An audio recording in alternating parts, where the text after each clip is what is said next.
What's up, everybody? This is your boy Chris Reed Beats back with another video. Welcome to another live stream Reason beat making tutorial session. Today we're going to be checking out the new Reason update, and we're going to be joining and we're going to be jamming out and creating some beats and working on some tracks today. So I hope you guys are excited and ready to rock and roll and work inside of Reason. Now, I see we got Sasha in the building, Stupid Name Generator in the building, Posting Beats, Ben Bowman, Yashua, all my good people up in here. What's good with y'all, man? So glad to see you guys here for the Reason stream. Let's jump right into it. The update notes are inside of the description. So go ahead and hit up your description, so you can see those update notes. So first and foremost, I done moved the whole thing already. All right, here we go. So first and foremost, they have added some browser features that's going to help us do some filtering for our browsers, for our VSTs, for the rack extensions. Is going to really help with that. So I'm going to show you right now what I mean by that. So if we just have it like this with Reasonstudios collapse, now you have nothing in your instruments, effects. You can just collapse these things right now. You know that nothing from Reason is available now because it's been collapsed. And then what you could do now, because you have these filters, you can click on VST3, and now you can see my very short list of VST3s has been populated. VST2, same thing. And of course, look, even shorter list of rack extensions. Boom, just one lonely Nautilus 2 rack extension. But I think that's really helpful to be able to have that browser feature inside of Reason. So now you don't have to go searching through a bunch of stuff. You can actually see it a little bit easier, clearer. I know for some people that probably isn't much because you're probably using the search bar. That's something that I would suggest, to just use the search bar, because if you use the search bar, then you can pretty much find exactly what you're looking for, right? Like if I just put boom in search, I have to make sure it's actually turned on, but I hit arcade and search, and boom, it pops up right there. But definitely a cool feature to have. So just something to help with the productivity, to help with the workflow and all of that. So that's really helpful. But that is one of the main functions. That's the first thing listed. If you go to the actual update site, that's the main thing that's listed there. New functions, that's your new functions right there. Oh, speaking of which, because I didn't actually talk about that last part, is duplicates. Okay, because see, if you turn on both VST2 and VST3, then you get this other option that says duplicates.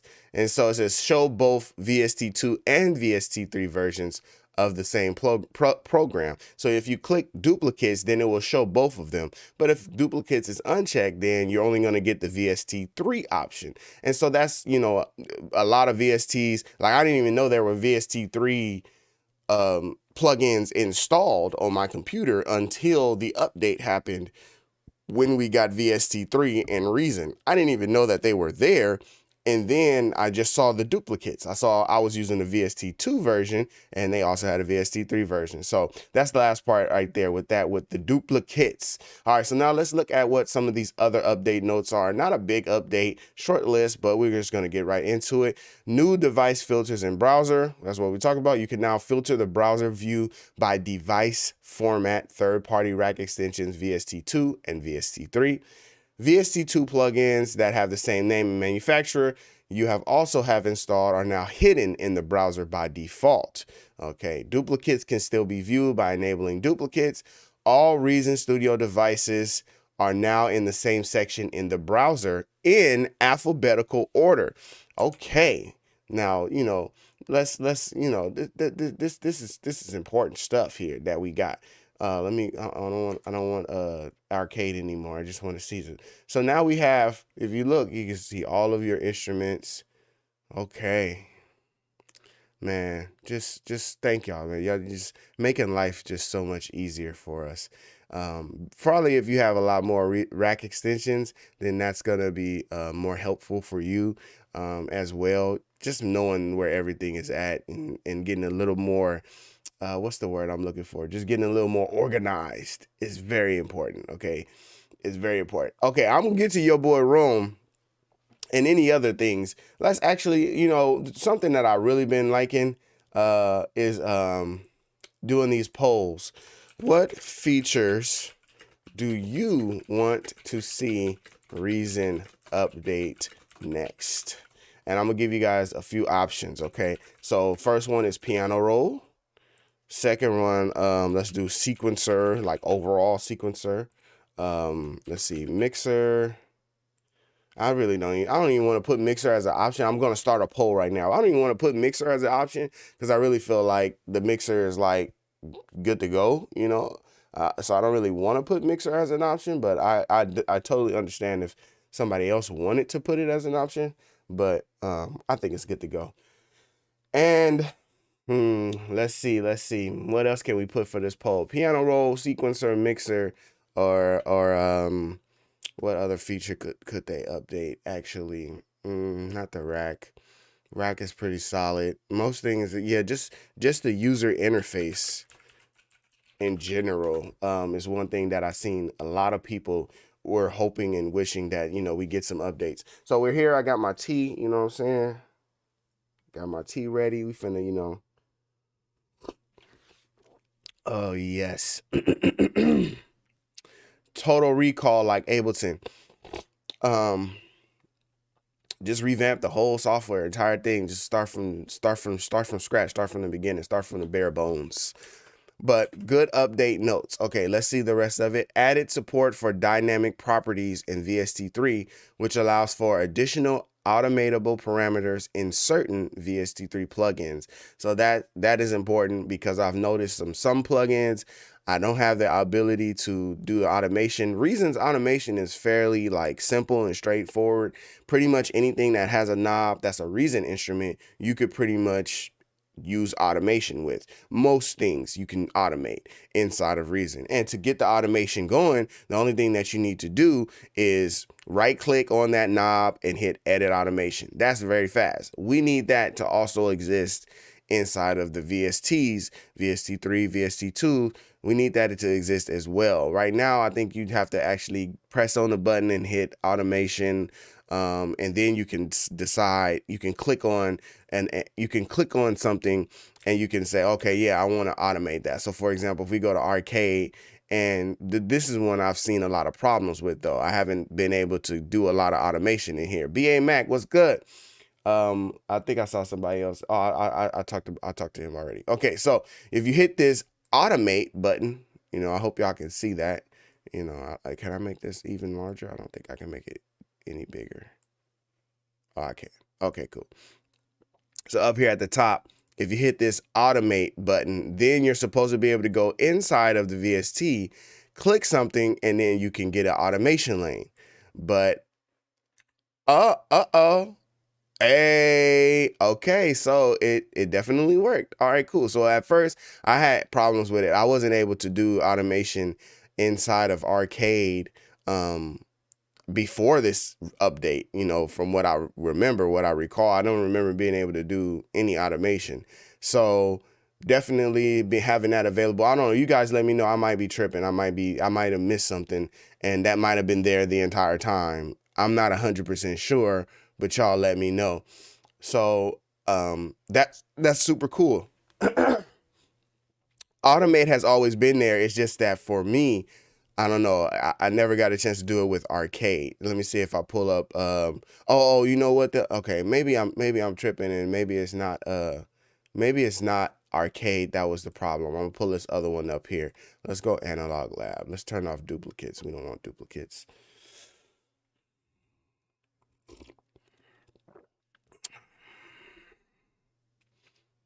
Let me see this. Okay, let's go pull up analog lab.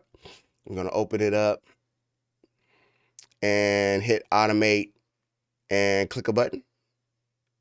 And did it do it? Did I get my automation window?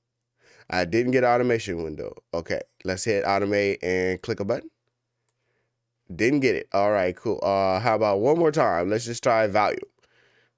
No, not there. So yes, it is an issue in some VSTs where you don't get that option to do the automation. I think there is a workaround with it. I think there's a workaround with it with your CV, maybe.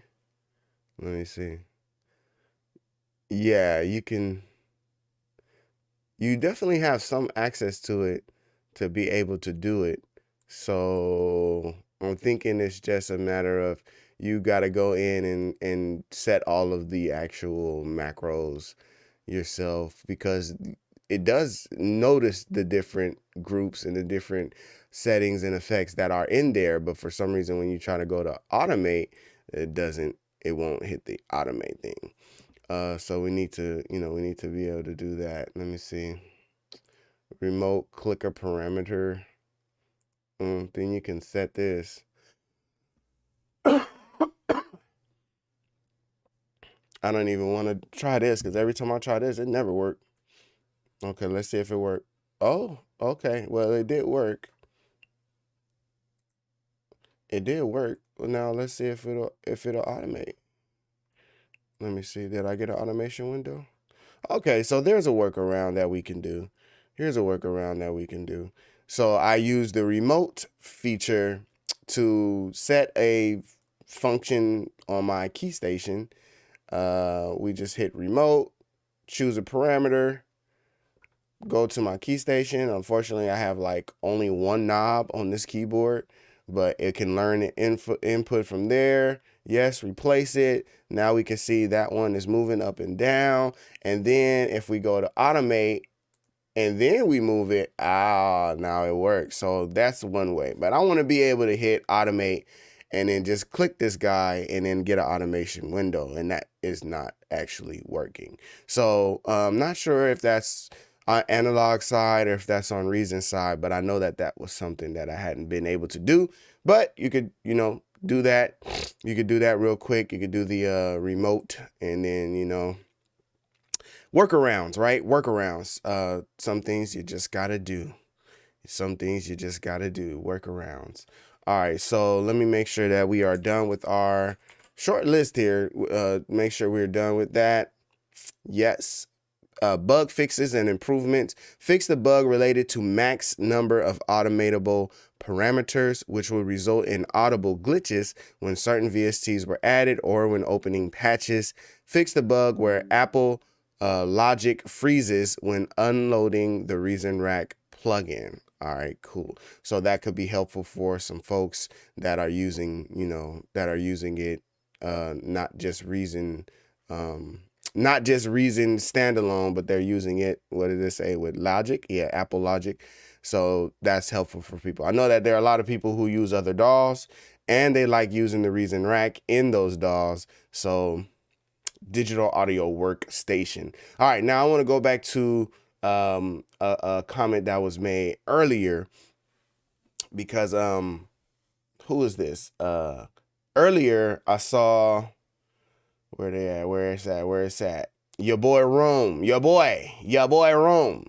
Your boy Rome kind of sparked the poll, and it kind of sparked a thought in my mind about it. But he says they just need to update the piano roll. That's about it for me. So forget these little bug fixes. Forget this VST stuff. Look, I need that piano roll updated.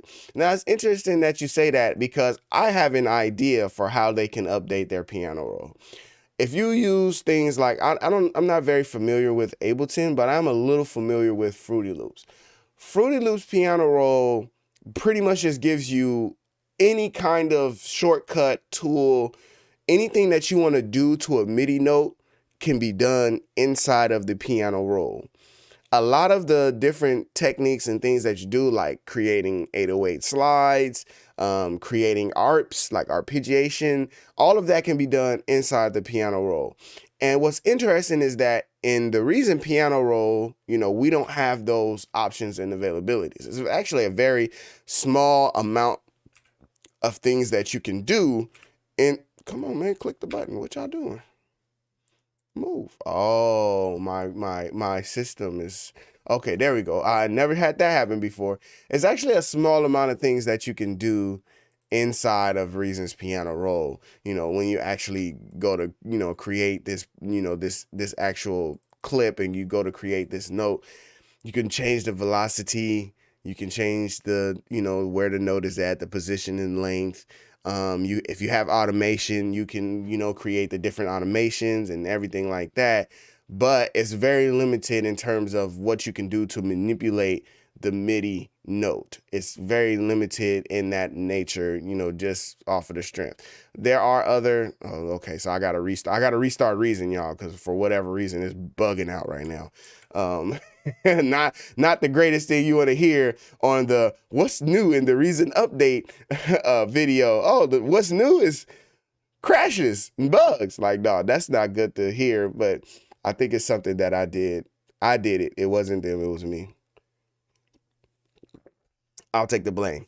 I want to speed this along and say what I'm trying to get to. And I know for some people that watch my channel and that are subscribed, by the way, if you're not subscribed, go ahead and do that. If you haven't liked this video, go ahead and do that. I know that for some people who have been subscribed to my channel and have been watching my videos, this is probably like just a repeated thing just over and over again. Oh man, when will this guy get over this thing? Why does he keep talking about it? What is he doing? Come on, go, move along. Stop bringing this up. I gotta bring it up because I just feel I feel strongly about it. The polystep sequencer. Polysteps, let me zoom in. Let me zoom in to the application. Ooh, big zoom. Yes. This guy right here. Polystep sequencer. This is where Reason needs to take the entire piano roll. But it's one of those things. It's like, hey, how come Apple doesn't make MacBooks that are touchscreen? Well, because then you wouldn't need an iPad. You know, it's like you wouldn't buy an iPad. It's like, why would they make the piano roll just like how the polystep sequencer is made? Well, then you wouldn't need polystep sequencer.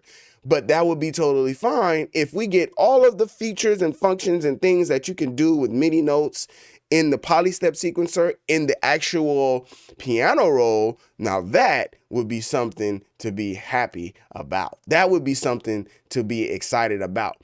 And I mean everything, because as far as as far as I understand and my knowledge of these different DAWs, there is not a DAW. Y'all let me know. Is there a DAW that will let you set the key and scale and actually lock in your piano roll to that key and scale? I know that some will allow you to transpose. I know that some will allow you to, move all of your notes, like you transpose all your notes up. But is any of the DAWs as sophisticated as I want to play blues in the key of G and I just want blues notes in the key of G and I want that for my entire track? Is there any DAW that actually does? The Ableton Live 11 does. Studio One and Ableton do. Like Blaze, what's up, Blaze FM? I mean exactly how I'm saying it. Like, not like you could just set it and then like, oh, it'll show you the notes, or it'll show you like, no, I mean like actually it will lock in your MIDI notes to this scale. Like, will it actually lock it in? Because this is the first time I ever seen it was when Reason did this. I think that in Logic, it gives you like, you can see like the key signal, like you can see the scale, you can see the staff, you can see the staff information. I thought that was really cool. You can see the staff, you can see where your notes are going. I think there's some kind of way that you can set like a key or something, but from my knowledge, it was just like a transposing situation. But I hadn't seen any DAWs that like specifically allows you to set your key, set your scale. And if they are doing it, then again, that is a point where that's something that could happen. They were able to create this device, this polystep sequencer player that can do it. If they could create the player to do it, I think they can implement those same things into the piano roll. I think that would be the case. So Blaze is telling me, RFTM is telling me that Ableton has it. Blaze says Studio One and Ableton has it. A Major Key says Serato Studio has it. All these other places have it. The only place that Reason has it is in the players. It's just not in the actual piano roll, but it is in the players. You can set your key and scale, but then it's like you got to set your key and scale for every instrument that you use. You got to set your key and scale for that. I did recently I've been enjoying these, by the way. If you guys ever like want some, dang, my face is super huge if I do that. If you guys ever want some tutorials, some one-on-one Zoom calls, coaching, I definitely offer that, and I would be excited to, work with you and actually just be, look at this one. This one's flipped upside down. if you guys are looking for like coaching, Zoom call coaching, one-on-one coaching, I'm definitely offering that. You can go to my website, chrisreedbeats.com, and we can go through Reason together on a Zoom call, one-on-one. You can ask all the questions that you got, see if I can help you with anything music production related, music theory related, or if it's just like using Reason in general. I definitely offer that. Go to the website, book a session with me. Now, I'm doing my little disclaimer there. I'm saying that because I'm about to talk about the last time that I actually had somebody do a Zoom call. So very recently, actually, I had somebody do a Zoom call. And when he did the Zoom call, he said, I got some healthy pores. I'm like zoomed in. Let me back up a little bit. Let me back up some, man. Camera all right there. Posting Beats, what's good, man? Dropping the super chat. What's up in here, man? I didn't shout you out, Posting Beats. I saw you earlier, man. It's good to see you, man. All right, so Posting Beats is up in here. I was just checking out one of Posting Beats lives actually recently. Posting Beats has a dope channel, dope beats. He got I think he got every single VST ever released in life. I was watching his live stream. I was like, yo, dude got everything. But good to see you posted. When I was on this one-on-one Zoom call, I helped this gentleman create a strategy for using players. He had never used players before. He only has a Reason 12. He doesn't have Reason Plus, so he doesn't have access to all of the players, but he did have access to the 4 main players that are included in Reason 12. So the strategy that I gave him was, hey, look, when you go to add an instrument, when you have your instrument, and then you go to do your player, okay, like let's say he used scales and chords. Now that you have this scales and chords with this instrument, just come over to your sequencer, hit Control D, duplicate that, because it's going to duplicate the player and it's going to duplicate the instrument. And then guess what? You could just do that a couple times, create yourself a nice little template, but make sure that you actually set your scales and piano and your scales and chords to the specific scale and chord that you want. It's right now set to C major, but if you set it to the one that you want, then when you go to duplicate, it'll be on all of those instruments that you duplicated on. And after you do that, then you can go into your instruments, and when you're looking to, okay, so I have a piano, but now I need a bass guitar. Now you can go into your instruments and you can find that bass guitar and just drag it over and replace the instrument. And now you don't have to actually load up a whole nother scales and chords because you already have it there.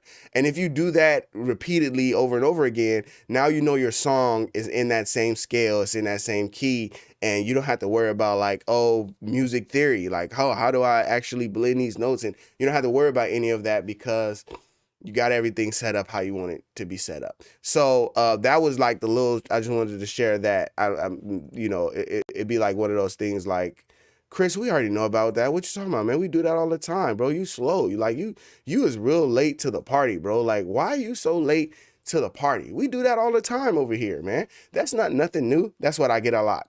When I get stuff like that, this is what I think about. I think that there are so many people who are well knowledged, like they have a lot of knowledge of music production, music theory, and specifically this program, Reason 12 from Reasonstudios, formerly known as Propellerhead. There are a lot of people that know a lot of information, and that's like their favorite thing is to share their information that they have. Well, what I'm going to say to those people that's like, I know that, we know it, is that there's so many more people that don't know. It's so many like beginners, people who are new, people who are switching over. It's so many people. And so all I'm saying is let's put the information out there so that everybody gets a chance to experience it and everybody gets a chance to learn and to grow together. It was 15 years ago when I first got Reason, a copy of Reason, and I went to YouTube and was watching Propellerhead YouTube at that time. I was watching their YouTube. I was watching Booney Mayfield. I was watching these different creators that was using Reason and using.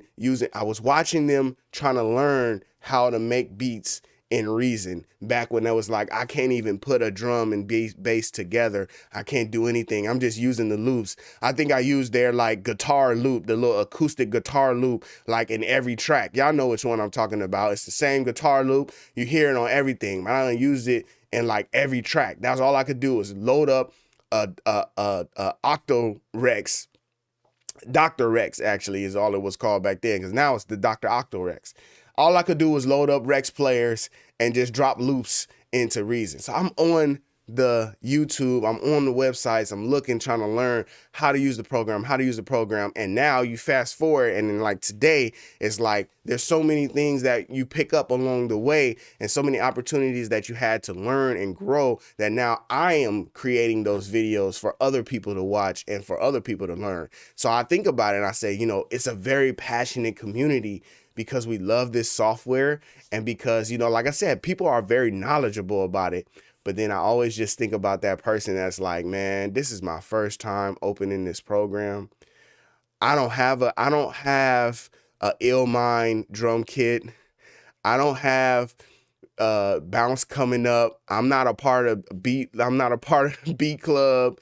I don't have no resources, man. I'm just opening Reason. I done spent this money on the program. This is all I got. I'm thinking about that person that's like, this all I got is this program. What do I need to do to be able to make beats and put this stuff together? And if I decide to go to another program, is there some things that I can do, or is there some things that I can learn that I can apply to other programs? I'm always just thinking about the person that's just like brand new to it. So with that, hope any information we share, hope it helps. And if you, like I said, if you are already knowledgeable about it, don't be quiet. Okay, don't be quiet. You might not have, you know, your pores, you might not have your pores intact, you know, and have your 4K camera out here to, you know, embarrass yourself, you know what I'm saying, and go live. You might not have that set up where you want to go live on YouTube and, you know, make mistakes and you whatever. But if you got the knowledge, you could drop it. You could drop it in a comment. You could drop it in the chat. You could just drop it somewhere. You say, hey, Chris, make a video about this. Whatever you got to do, let's just keep sharing the knowledge and keep sharing with everybody, man. Keep sharing with everybody. So that was my little tip that I had for him. But it also goes back into the overall conversation about what kind of updates can Reason make with the software. And, you know, what if you had a global, the same way everybody is saying that all these other programs already have that implemented. So then why don't we have a dedicated global scales and key feature where we can just lock in all of the scales and keys for all the players, or just lock it in for the piano roll? I think that would be super dope if we had that. Not because we want to be like other dolls, but because guess what? You're already doing it, Reason. When I look at Polystep Sequencer, I see that updated piano roll that people are asking for.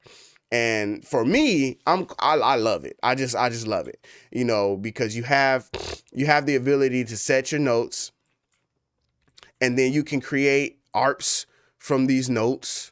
You know, you can create strums. You can offset them. You could create legato, which like so for slides and stuff like that. Like, it's so many different things that you can do inside of using this Polystep Sequencer. And in general, it's really just like it's a piano roll on like steroids. Like, it really is just very powerful how you can, you know, manipulate these different notes, create chords. Like, we could just up this height and create chords. Now we have chord, we have an arp. You could create melodies, you know, whatever, something like that. You could create melodies. You could use like one shots. I use it for 808s. I use it for hi-hats. I don't do a lot of piano because of course I like to play my MIDI keyboard, but guess what? You could do that too. Like, that's the other part about it, where it's like, okay, hold on real quick. You could hit record. Excuse me, y'all. You can hit record. I always think about like Think Media. you gotta just press record. It's one of my favorite YouTube channels to watch. If you guys are familiar, shout out to Think Media. That just jumped into my head. You just gotta press record. You just gotta press record. I'll think about that. So if you guys watch, or if you don't, but shout out to them.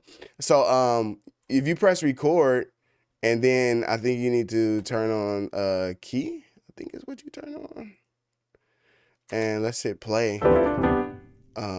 Did I actually go to the one that is set on though?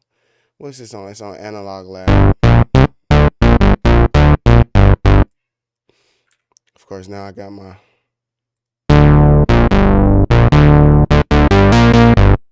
So you can record.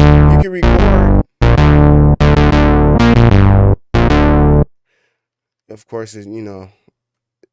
Hey, you just work with me. Okay. Let's get some order in here. Okay. Don't go off playing stuff. Okay, I can't even see. Let me get some order in here real quick. Application zoom 100%. Let me see where I'm actually at. Okay, here's this beat right here I was working on. I was just trying to show you guys you can record into Polystep Sequencer the same way you can record into a piano roll. It's already going to be quantized in some kind of way, shape, or form. You can then change your rate. You can change how everything, you know, works inside of Posting. Don't be laughing at me, man. You can record into it, and of course you're recording into it, and it's recording what you're playing, but it's transposing it to the key and scale that you want it to. That's just super cool. And then after you recorded it in, you know, like, so let's say if I did it much better this time around, I'm putting it on step too, so that way every time I play it, it'll actually just.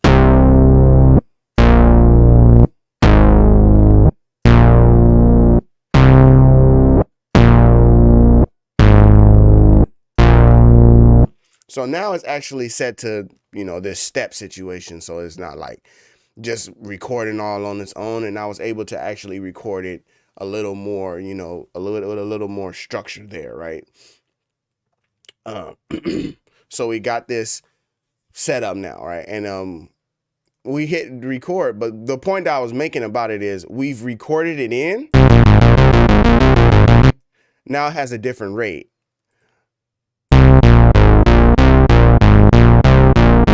Change the rate.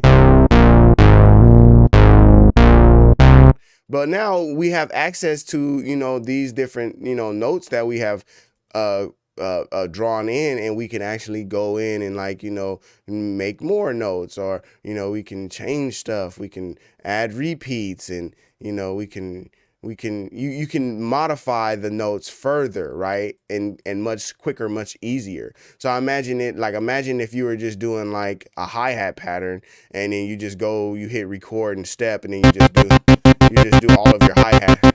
So now you have your hi-hats because you just recorded it in, and now you can go in and boom, hit your repeats and hit your different things, and you can move these down because, you know, hi-hats, you want to have those pitch changes and stuff. It's just powerful, man. It's just powerful.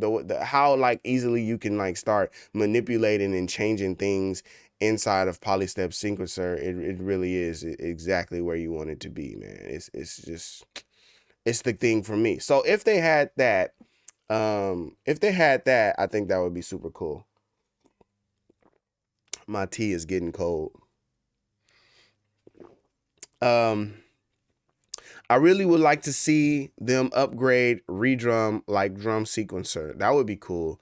You know, if they just, it's one of those things, right, Sasha, where it's like we have what we are, our legacy items, right? Like, you know, the legacy subtractor, maelstrom, you know, these different instruments.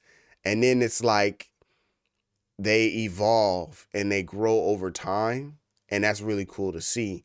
So, you know, we start with like a line mixer with 6 channels, and then we have the 14x2 mixer, and then we just drop those mixers all together. SSL mixer, it's in its own dedicated window.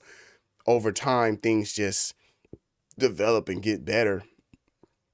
When they had Redrum, now we have Kong, but then we also have like oomph and I think there's like rhythmic drum machine. Like there's like a couple other drum machines that they've created, not just redrum, but now more other drums.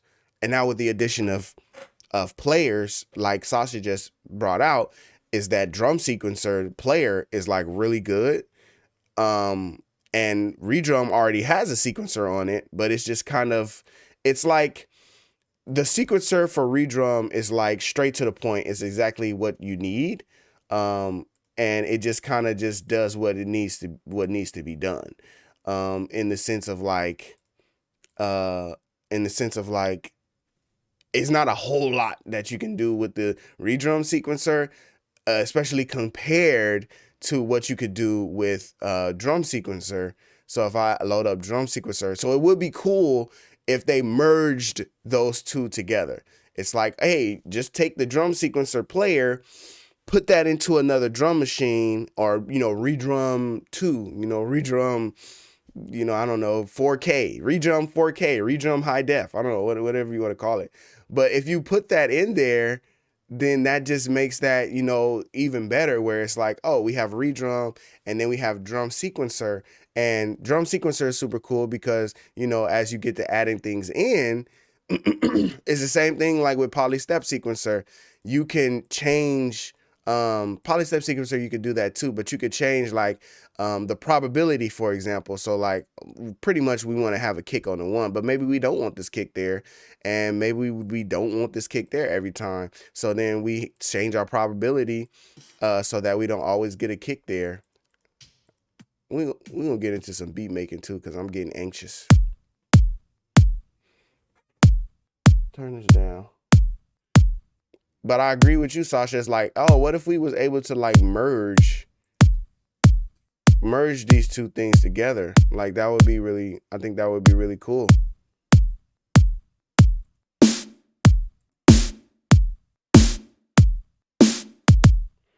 But you can change this probability, but you can't do that in redrum. But you can do it in drum sequencer, but you just can't do it in redrum. So if you had the ability to do everything inside of one thing, that would be that. But it's kind of like, Reason, I think Reason likes what they've built in terms of these like different instruments and stuff like that. So I don't know if that's the thing, right? It's like, oh, we can make redrum better. It's like, no, redrum is already everything we want it to be. We'll just work on another instrument. And even though they have Kong with 16 pads, a lot of times I still go to redrum. I still just want redrum. Even though they have, other drum machines that you can use, or other ways you could do your drums, I still like redrum is still the first thing that I go to. It's like, nah, I want to put my drums in redrum. So it's just like that, right? It's like the legacy items. I don't think that there's an instrument or effect that is like outdated, or to the point where it's like outdated to the point where it's like, oh, we're just gonna remove it from the program altogether because there's so much greater or better things or anything like that. I think that it's like the legacy stuff is stuff that we really want and we still use every day. Secret Scroll was good. Just got in. Did Reason add M1 Apple Silicon native by any chance? So it wasn't released in this release notes.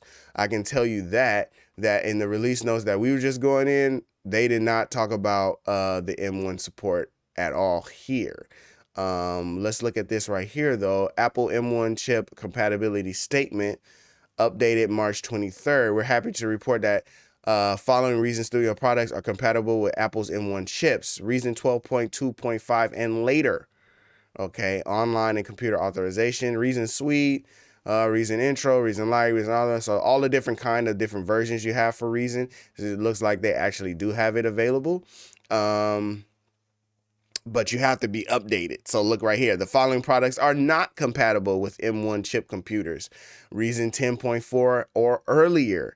In such and such and such and so forth. So I think if you update to 12.2.5, you should be okay. But now you were asking about native and non-native, and it doesn't look like it's native. The following products are compatible with M1 computer chips running in Rosetta translation environment. So that means it's not native, okay? That's like the protocol that Apple uses in order to run everything. So that means it's not native. Yeah, exactly. So it's not native. But it's available, but not native. So that was a year ago, it says. 1 year ago. Oh, it was updated. Updated March 23rd. Dun dun dun dun dun. Trying to see if it talks about it anywhere else, but I don't think so. I haven't seen anything.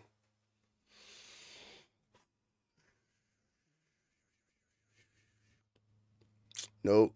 Let's put M1 real quick.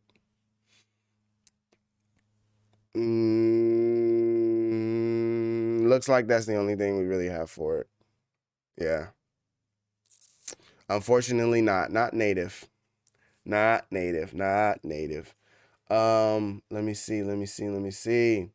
If Reason added a stems feature and global key scale like Serato has, game over. Johnny Ravioli, are you still in here? I gotta understand what you mean by a stems feature, because you definitely can bounce mixer tracks as stems.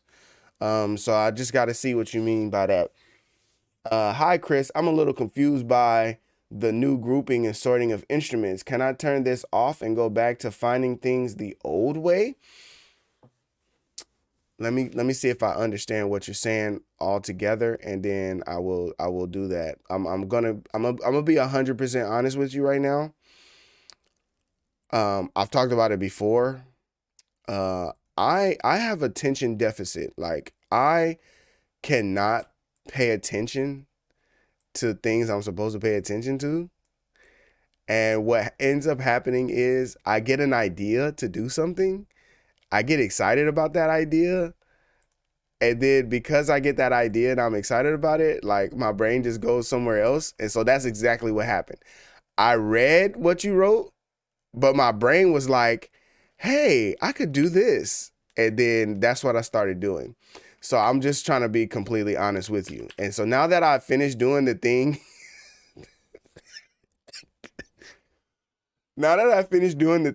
that was distracting my brain, I'm going to actually answer your question. And please forgive me for my silliness. Okay. Hi, I'm a little confused by the new grouping and sorting of instruments. Can I turn this off and go back to finding things the old way? Let's answer your question. Can you find things the old way? Absolutely. You don't have to. It depends on what your old way is, okay? Depends on what your old way is. I'll put it to you like this. If you go to show and you click all of these filters on, you're in the old way. Okay, that's the first way. You're already in the old way. If you have VST, if you have all of these things turned on blue like this, you're already in the old way. Nothing has changed. The filtering is to help you cut down on some of the clutter of your VST instruments. That's what it's there for. It's to try to help you cut down on the clutter of your VST instruments. So it's not that it's like a new way that's like, changing everything. It's really just that's a good idea. Oh my God, it's too much. All right. Hey, when am I gonna get an assistant for this live stream, man? when are we gonna get an assistant for this live stream? Okay. You can always just do that, right? You can always you can have if you have it turned on, it's exactly how it used to be. If you use search, you can always use search to find an instrument that's still there. And that's what I suggest. If you know what you're looking for, you can always just use search and that will be there. Other than that, like, can you buy a Ferrari and then tell them to make it look like a Porsche? Like, if you wanted to spend the money, sure, but like, they're just not going to do it on their own. So I hope that, kind of answers your question. It's like, nah, we put a feature in And this is what we like about the feature. I mean, I can check in the preferences if that's available, but I highly doubt it. Nope, don't see nothing new there. Here's our folders for everything. Nope, nope. This is MIDI, audio, nope, general. Maybe mouse knob range. Ooh, let's turn that to precise. Automation cleanup level. Oh, wait, hold on. Hold on. They say they be doing stuff. What y'all be doing? What y'all be doing? I ain't never seen this before. We finna put this on. Okay, let's put on precise. We're gonna check out. I'm gonna check out what that means in a second. It's when you're going to dial in knobs. I don't think I noticed that before, but anyway, automation cleanup. Okay, for sure. Trigger notes while editing. Nothing about the browser. Oh, browsing. New devices get browse focus. They have the ability, of course. They could add it into the settings if they wanted to, but I don't think that they will. Postin' B says, I need to tell y'all to send a super chat if y'all got questions that y'all want answered. And but y'all know, we all get down here on the live. I appreciate anything anybody does. I appreciate you, Postin' Beast, for dropping the super chat earlier. But you know, I'm always down to answer questions and have fun on the live stream. My tea is officially cold. I think my bigger issue is the list is alphabetical, but used to have the ordering with what I felt like the more commonly used original instruments at the top of the list. You know, when they they did that, when they added this little section right here, let me see if y'all can see it. When you go to your instruments, I wish there was a way I could really point to it, but when you go to your instruments, they give you like this list of stuff here. And this is like your recently used, mostly used, like highly used. This is like a good spot to see that stuff so you don't have to go searching for stuff, right? And it has VSTs in that list and has regular instruments, everything like that. I remember when they first implemented it, it was supposed to be there to kind of help you get back to things that like you use a lot. But man, sometimes it's a little distracting for me because I'm like looking for stuff in this and I'm like, where is everything? I don't know. Maybe I'm getting old. Maybe I need some glasses. I don't know. Maybe. I don't know. But I just was thinking about that when you said that. It just reminded me of that feature where it's like you can see all these things that you use a lot and it's helpful sometimes, but sometimes I be confused. Like looking at it, it's just like, I don't know. I just get a little confused. Anybody else have that issue or that problem? But everything is always available. Like you go here, everything is always, this list is a lot. Oh, I think that's part of what they were talking about. Because this stuff looks different. You hear Reasonstudios, this list didn't used to look like this. That frequently used list on the contextual menu is good to know about. You are not old. Why can't we make our own assortment? That would be, yeah, no, I agree with you. That would be a good feature to have as well. You still have favorites, like you can make a favorites, but you know, a rating system, man, there's a lot of good stuff, man. I'm telling you, man. I mean, Reasonstudios, they a lot of good thoughts, a lot of good ideas popping up here, you know, for things that you could, you know, implement if y'all ever, you know, wondering or thinking about it. We can't see it. Wait, what you can't see? I took it down. I'm sorry. If you go here to hey y'all, I told y'all I told y'all what it is. All right, if you go to instruments and then you go to Reasonstudios, you should be able to see it now. Yeah, you can see it now. It's in alphabetical order. And it didn't used to look like that, right? No, I don't want to get in the way. It didn't used to look like that, where it was like, but I like it now. I like it in alphabetical order. It looks like Chris was saying that he doesn't like it like that, but I like it like that. I like it in alphabetical order. Because I don't think it's been like that. I think that's from this update. I like it. I like that. I think you will. I mean, I first look at it, the first glance at it, I liked it. Can we have a favorites list? We definitely already have a favorites list. I'll show you how you can create a favorites list. Look, you go over here to your browser. It's right here. Look, right here. See right here where my finger is pointing? I like this little green screen too, but I gotta figure. All right, so right here. See right here? This is kind of cool. This right here is your favorites.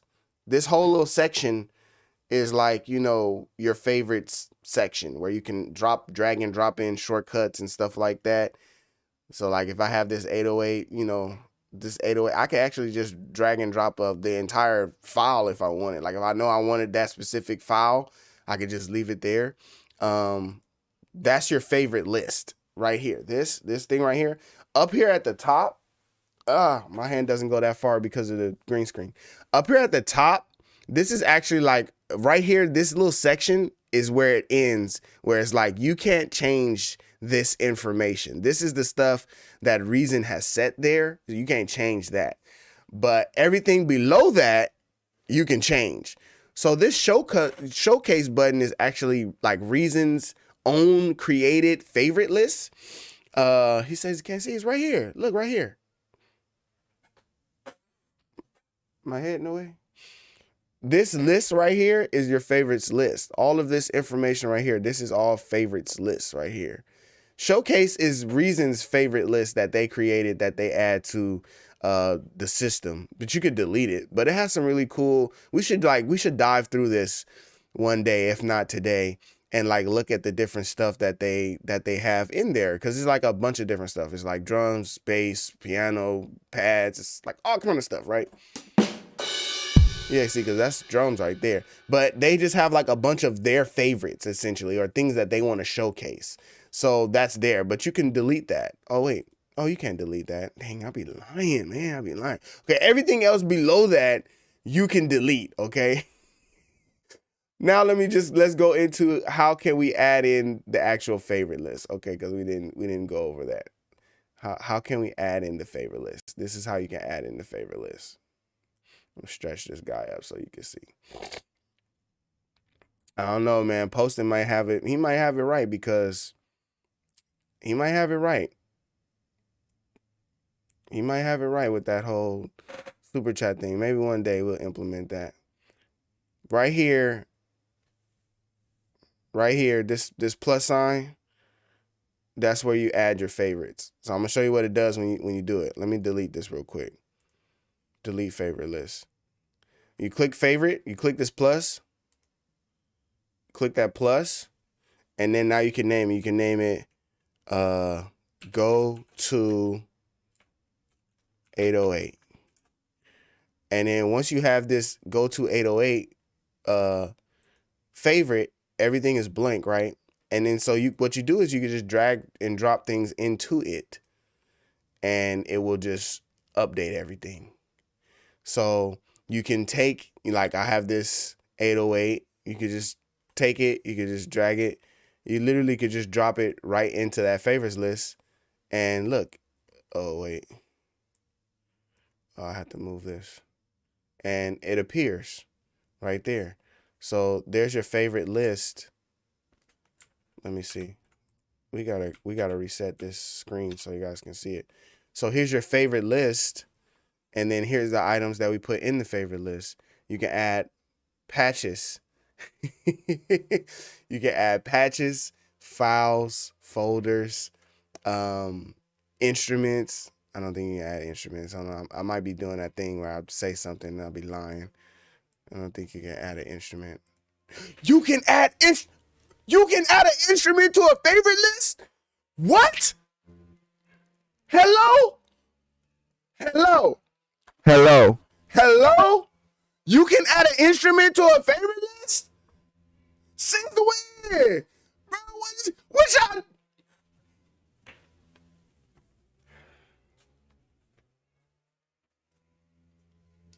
Since when can you add an entire instrument? Hold on, let me see this real quick. Can you add a player? Ah! Ah! Ah! No, you what?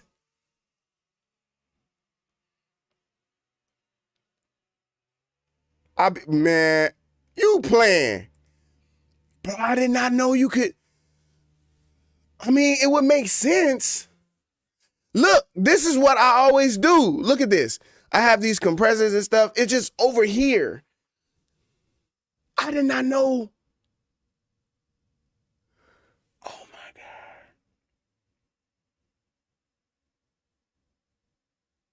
Rees, Rees, Rees, Jonathan, Chris. What is happening? I did not. Oh, okay.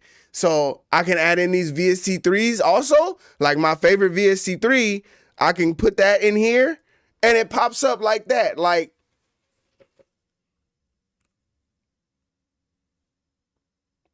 I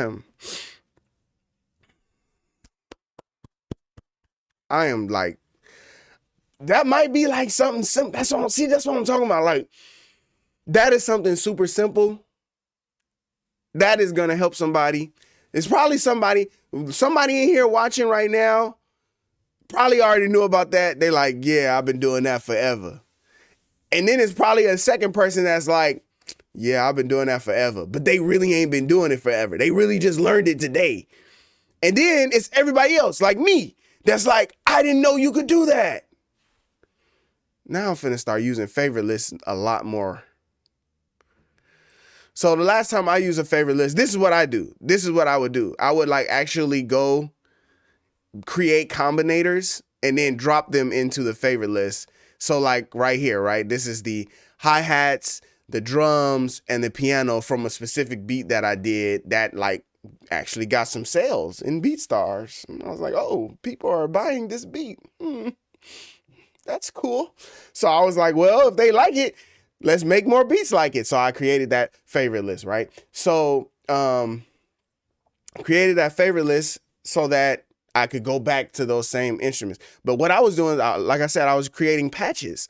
So I created a redrum patch and whatever. But even if I used a certain instrument that I love to use, like I definitely have like a neo soul. Watch this. I'm gonna make this. I definitely have like a neo soul favorite list that I could create, right? So I create this list, neo soul. And I definitely know that if I'm doing a neo soul joint, I'm definitely going to use Reason electric bass. I gotta move this. I gotta move this favorite list. Dang, we done stumbled upon something. We done stumbled upon something. If I'm going neo soul, I'm definitely going.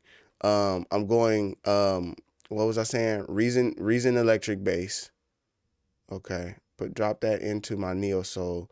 I'm going Reason drum kits, but for Reason drum kits, I would actually create the patch because I do a lot of tuning. Reason electric bass, I can pretty much just load the electric bass and I like the first patch. So like I might do that, but I'm definitely using that specifically, and I'm probably gonna use a radical keys. So I can drop that in my neo soul. And then it's a tie between process pianos and radical piano, but I'm gonna go with radical piano. And so I'll drop that in there, and that pretty much would do it for that. But I do also like to use a lot the ID8 just because of how simple it is, and it's very like go-to with a lot of good sounds. So I'll drop that in there too. So now we have these instruments specifically for our Neo Soul favorites list, right? So we have our Neo Soul's favorites list, but also in Neo Soul favorites list, I have like specific sounds and drums that are and stuff that I really like too. So it's like you could create the redrum patch, which I know I have done before in the past. Let's see if I have that. Matter of fact, let's just do that instead. Let's see, Reason stock hip hop. What that sound like? What that sound like? Give me these headphones. Now the juices is flowing.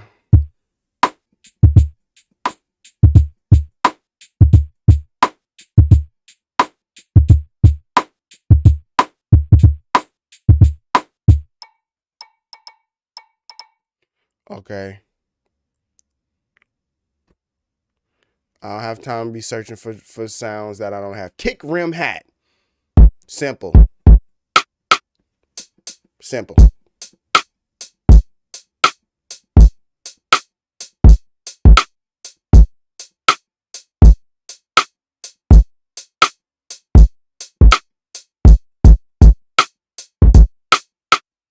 And I like that because sometimes I come in, I change the length, change the tone a little bit.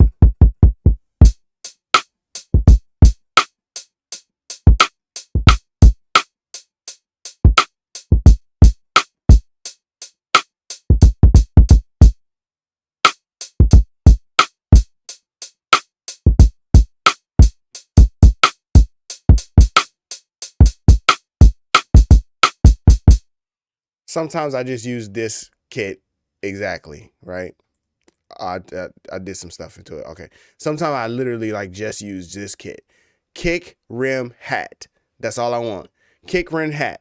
I drop that into Neo Soul because I'm definitely going to use that patch. Kick, rim, hat. I'm definitely going to use it. But it's good to have this. It's good to have this like whole folder where it's like, okay, I want to work on some neo soul and I drop these in. Be honest with you, I'm definitely missing an instrument because I'm definitely missing, let me close this. I definitely need the stage. That is definitely going into this as well. Stage that's going in. Moto bass is going in. Moto drum is going in. Okay, because I know I just want those kinds of sounds.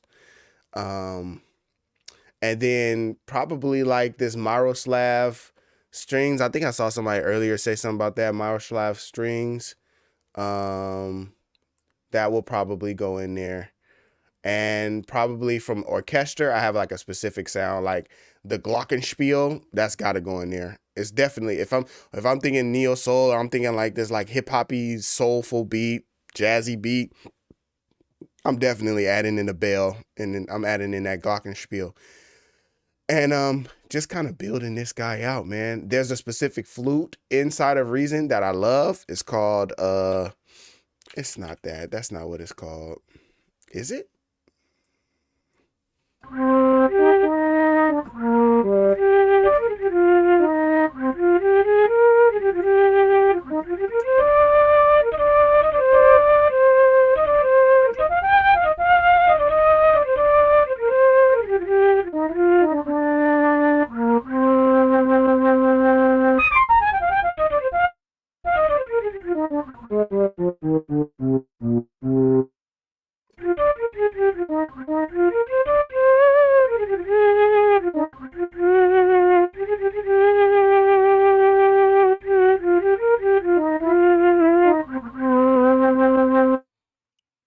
Definitely adding in those flutes because I just always use those flutes.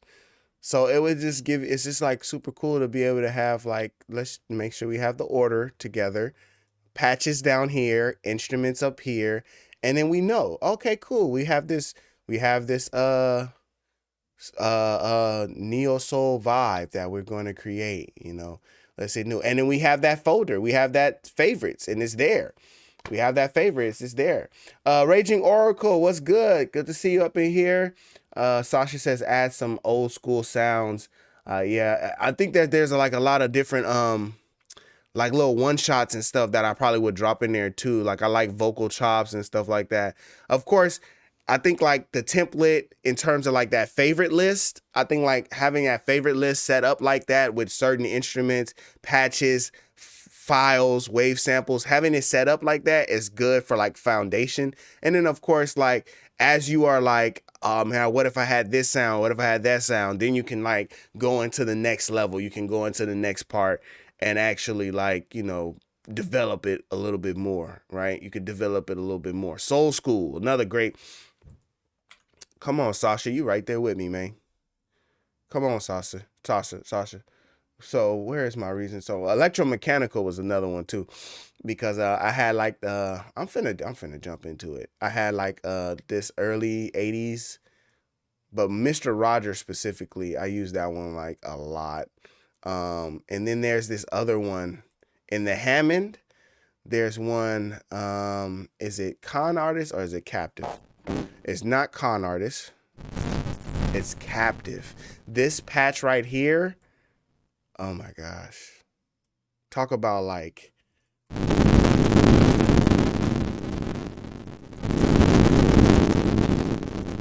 oh wait. I gotta close the other file. Hold on. I know it's gonna sound messed up. Hold on, I gotta close this file real quick.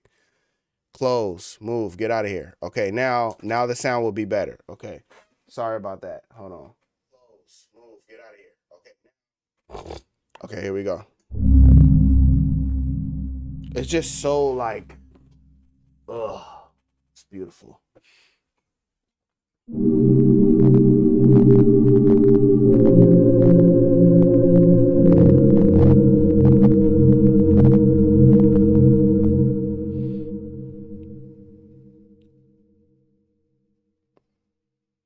Rap Hawks. I always take a moment to sit back and be like, yo, how do we say your name? Rap Fox? Rap Hawks.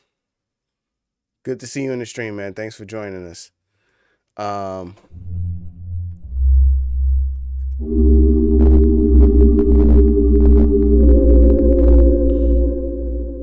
Still got some clipping.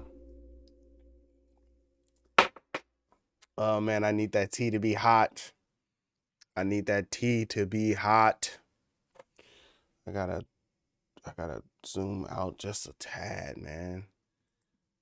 Scoot this guy over here. A little more. Oh, that's no, we gotta get rid of you.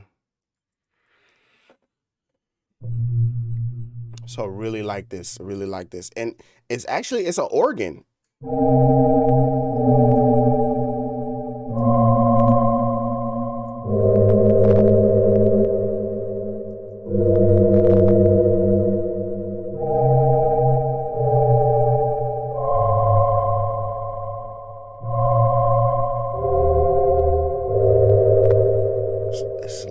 It's nice. It's nice. I love it though. Let me see real quick.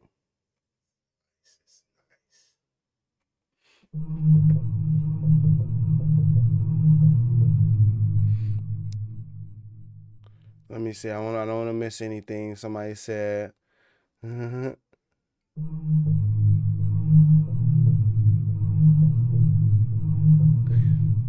Ben Bowman was talking about templates. I do that as well. That's what I've been doing. I have a couple different templates that I like doing. But even this favorites list, I mean, it's somebody. I think it was Chris asked a question about creating a favorites list, and it's just one of those things like, oh, you didn't know that they already have this available, and then it's just like to see that you have more implementation than I thought existed. That just kind of helps as well. All right, so really like using Reason. If I was to say, we're gonna make a beat in Reason, what would be different than making a beat in another software? It would be their instruments, it would be their players, and it would be their features. So things like the regroove mixer, things like players, right? Polystep sequencer, stuff like that. That's what makes Reason a little different. Using things like modulation. So I want to show you guys something really cool with this modulation thing. It's not something that is groundbreaking or something that no one else has ever done before, but I did want to show it. So I'm actually going to go and use a chord sequencer, and I'm going to go to Soul R&B. I think I'm looking for, here we go. There's a Neo Soul patch, and let's go to F.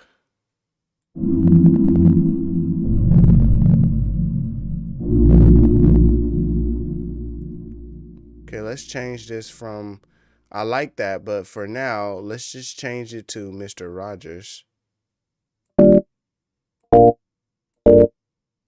Okay, let's turn this guy down.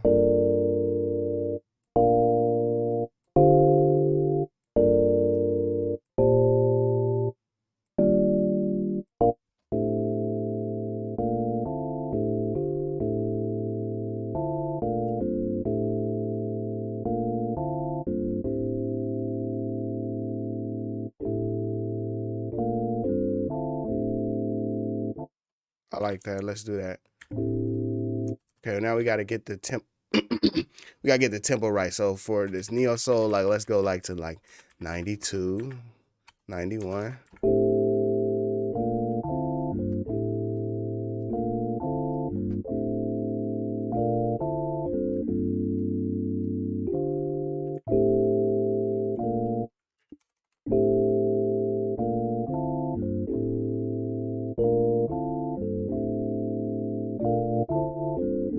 I'm gonna add this bottom. Ooh.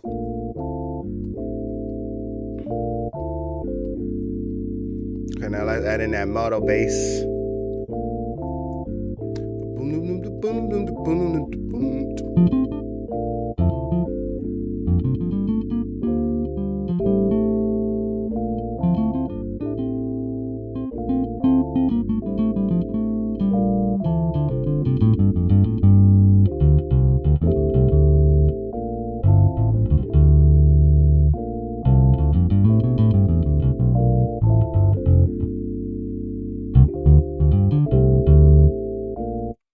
So we got an A. Okay, so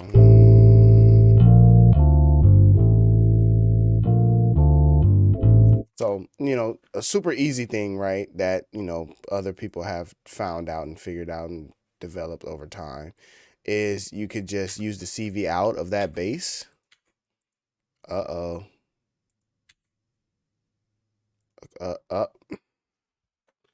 Yo, this has not happened before. No. Y'all gotta fix something. Something happened from 12.5.1 to 12.5.2, which is what we on right now. Something happened.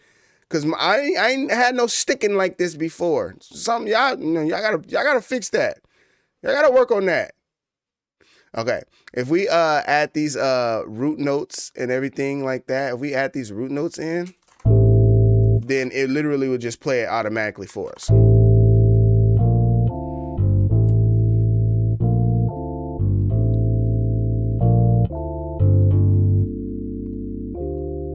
But you need both. So it'll just play it automatically, right?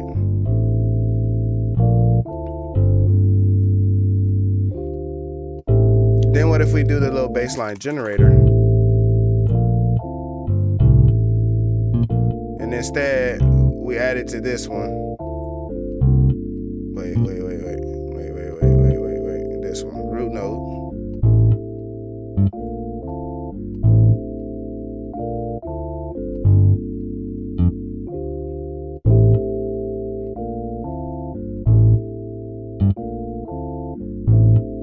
I want it to play on its own is what we're doing. So we're setting it up to just play on its own. So we got this little.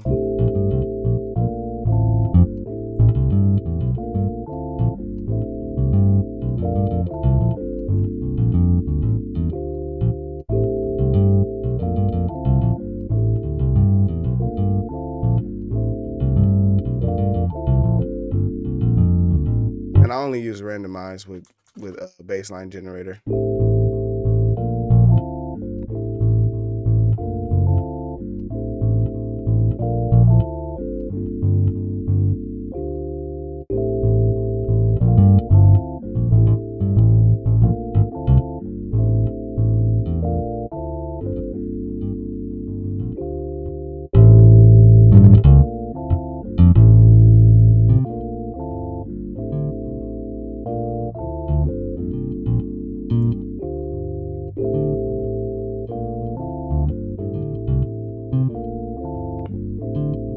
Let's see what let's use a patch and see what they get.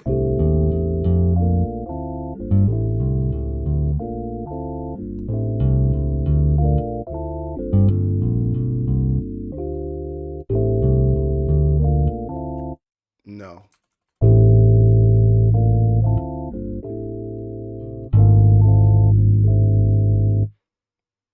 The patch is not working out for me.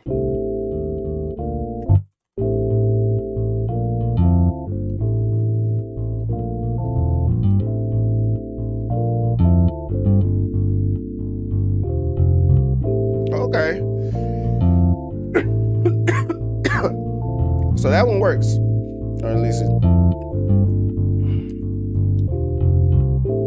So with the patch, it's playing a pattern, and with the chord sequencer, it's changing the pitch, the root note, to the one that we want it to be at. So that kind of helps it to just kind of play on its own.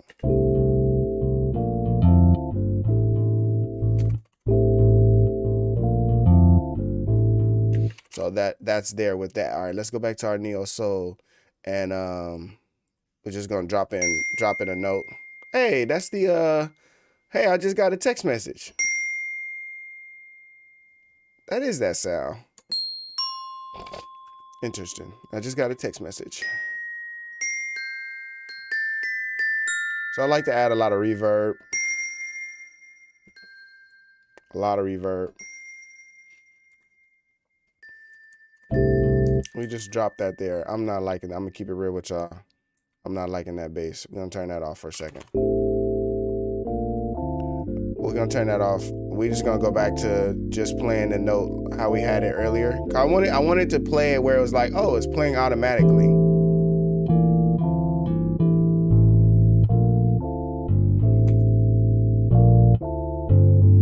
And then I'm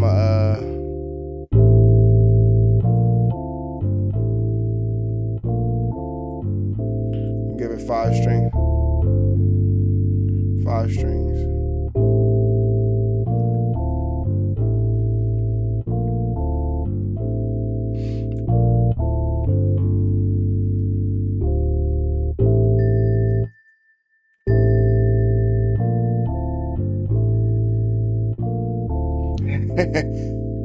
Come on, man, turn that equipment on.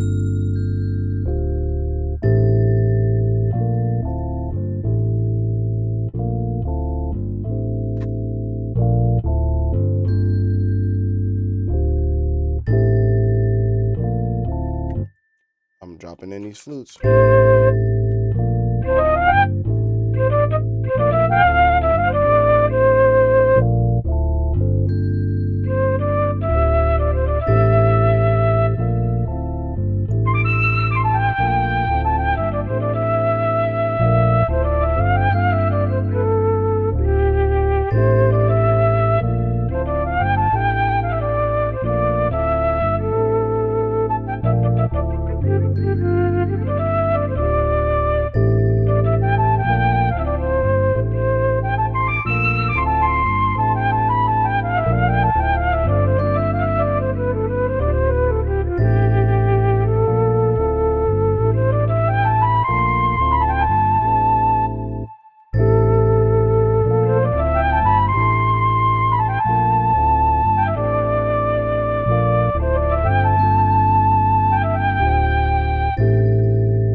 Okay, we're missing the first note.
Add this Audiomatic retro transform. I add 2 of them, one for tape and one for vinyl.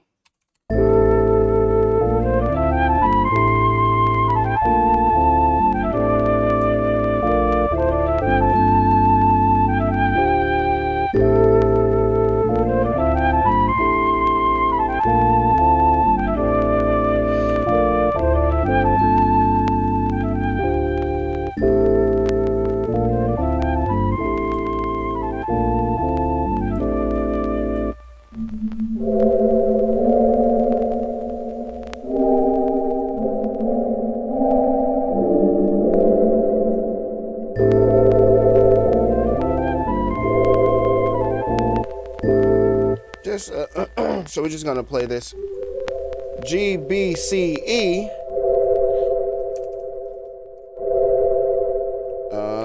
And if I wanted, what I could do is I could press direct record right here. And what is happening? Something didn't do what I wanted it to do.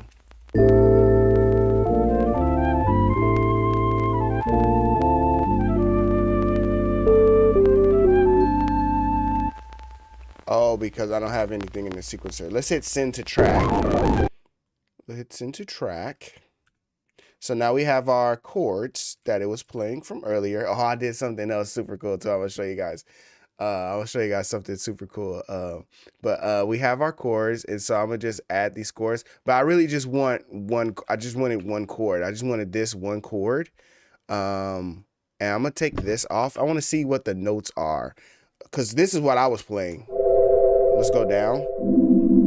So I wasn't exactly playing what they were playing, but let's hear what they were playing on the chord sequencer. Totally different chord, couple different other notes. So I don't want those notes. I'm gonna just play the notes that I was playing, but let's hear what it sounds like. We need less time on it, and I gotta drop that vinyl down some.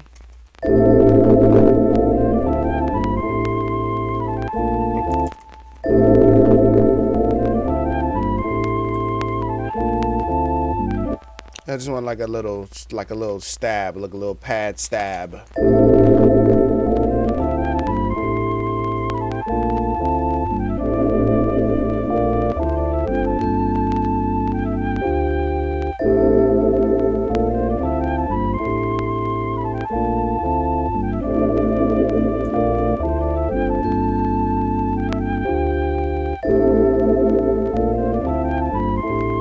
I did all of that. Did I add in a? I did add in a piano. Okay, so radical piano.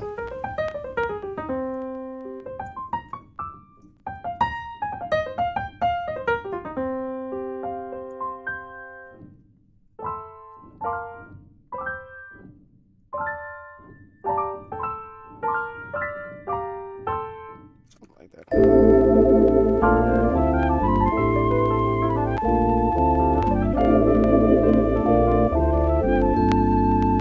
More jazz than neo soul.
Crazy Beats, what's up, man? K Crazy, what's good?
plus bass as well.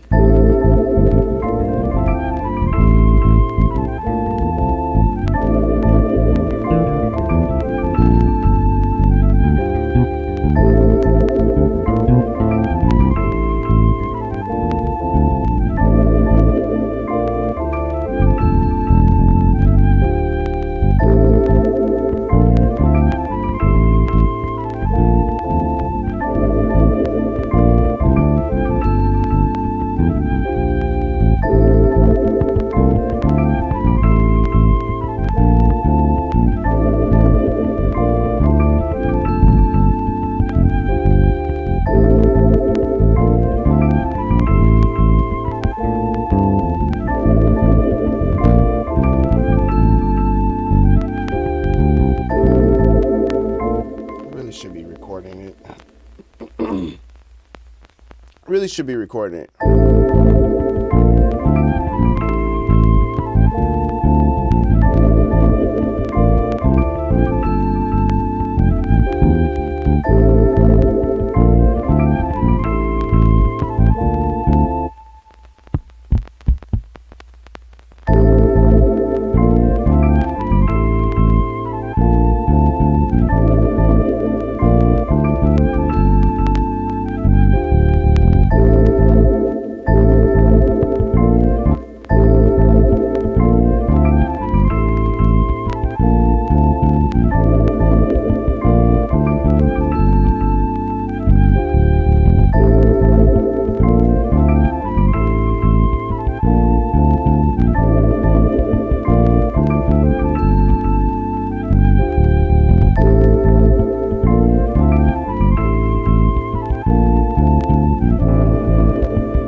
Because like I say, a lot of different things you could add in.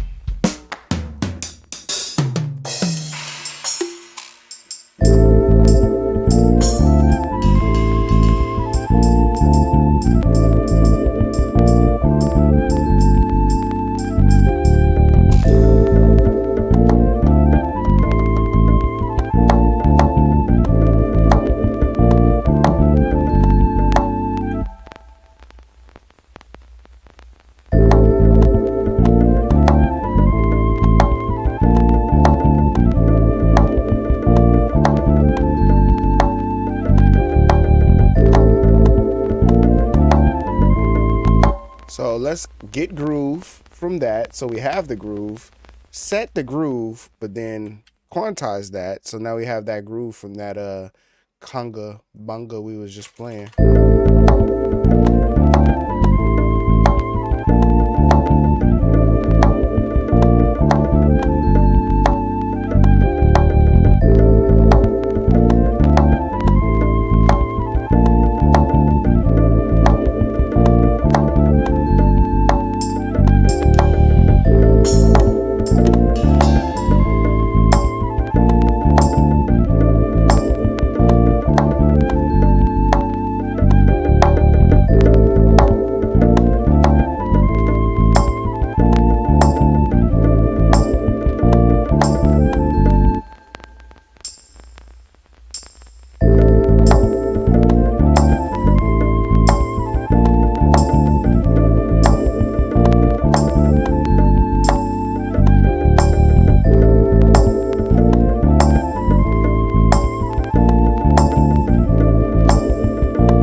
Turn down the regroove just a tad because It's pulling my sound a little bit more than I would like it to. I'm gonna pull it down a little bit.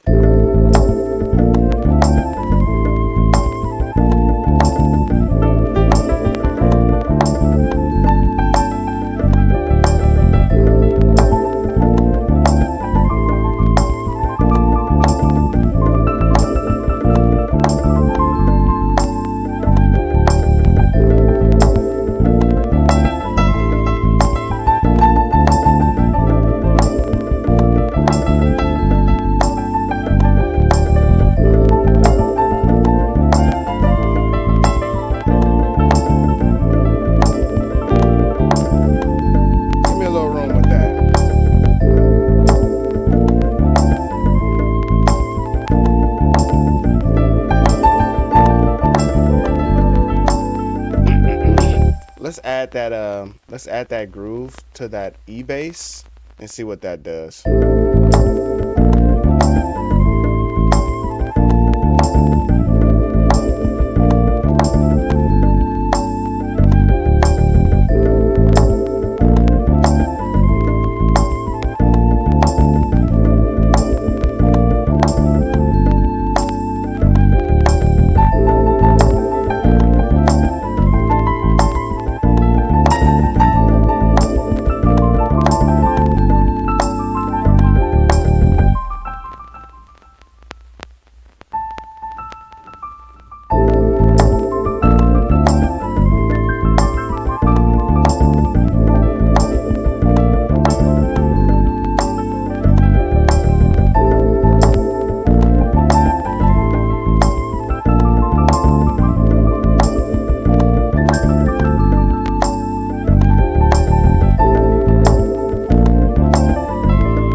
Time for kick rim hat. I think it's time for kick rim hat. We're gonna use our Rhodes, flutes, bell, kick rim hat, baby. Kick rim hat.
add that regrowth to it.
Sounds good. Poster says sounds great. I think it sounds good. I think it's something is there.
Very safe.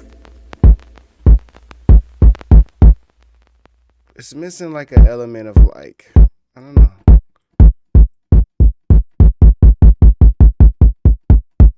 It's missing something.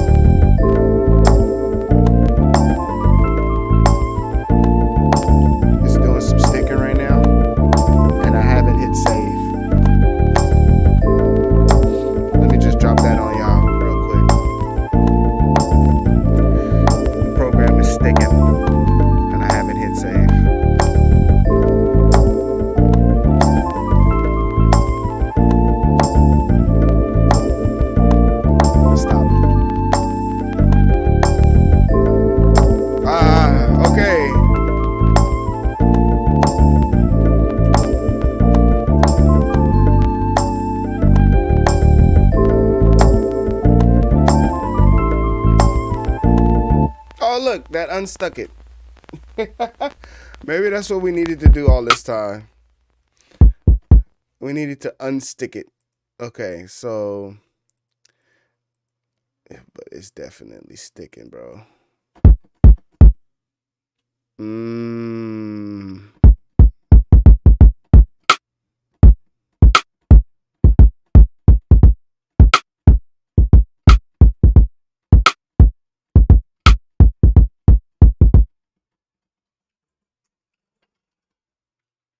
I need a rim shot. Hey, diggy diggy.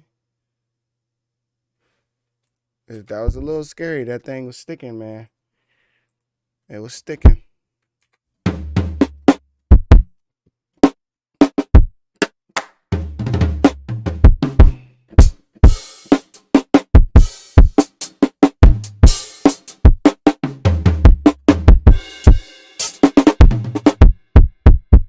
Think like a really tight compression on this guy would really help. Just tighten this guy up. I don't think it added it into anything. What did it added it into? Oh, it added it into.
actually lay down some drums.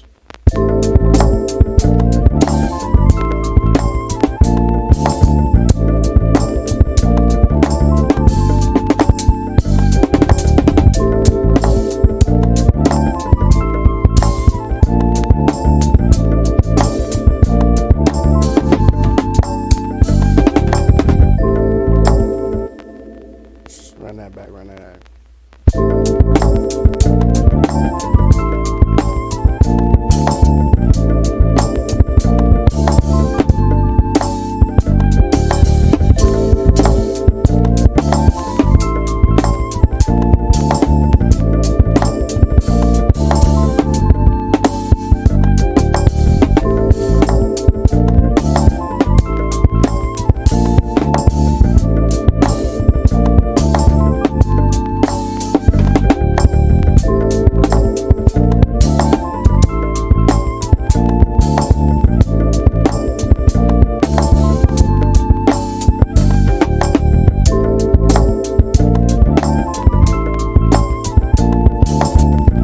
Maybe around here.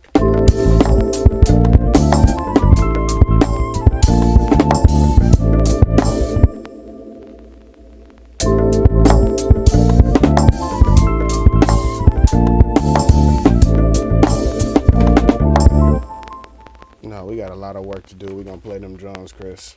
We're gonna play them drums, we're gonna do them programming. We got a lot of work to do, buddy.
Little ghost notes, little ghost notes. Need a little ghost notes on these snares. I'm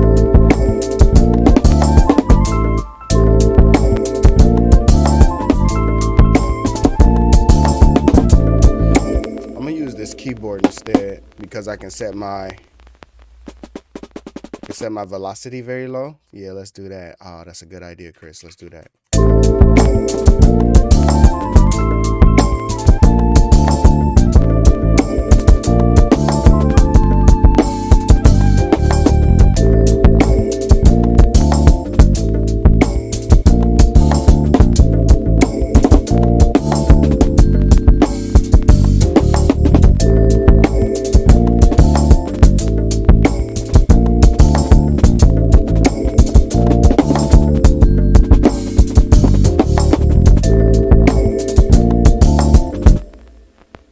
Velocity variation, set it to none. I like that. Okay. That's useful. What if there was a way we could do that too? What if there was a way we can implement this velocity?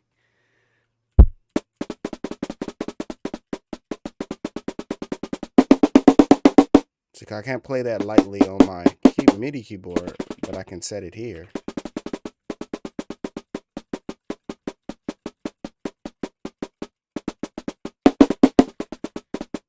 I don't know about that.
hi-hat pattern sounds better than this one. Let's see.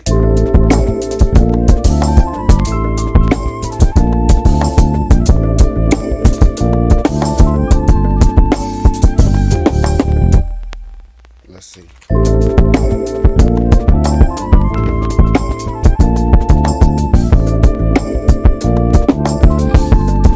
Yeah, I like that.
better than that.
just run out of gas.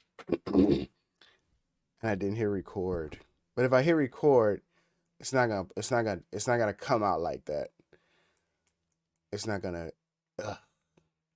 just the trials and errors. The trials and errors of it. But you can't piano roll your way into that. I don't know. So maybe somebody can. I don't know how you piano roll.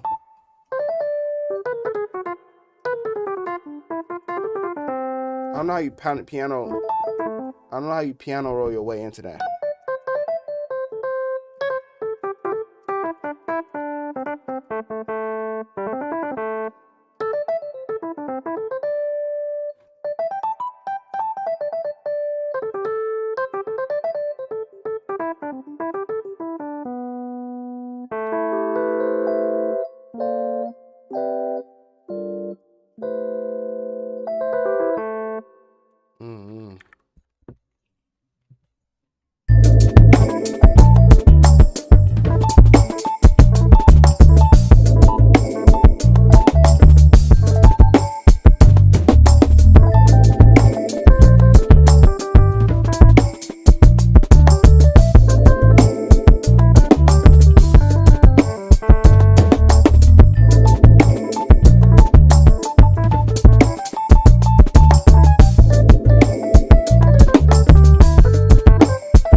Production, man. What's up, bro?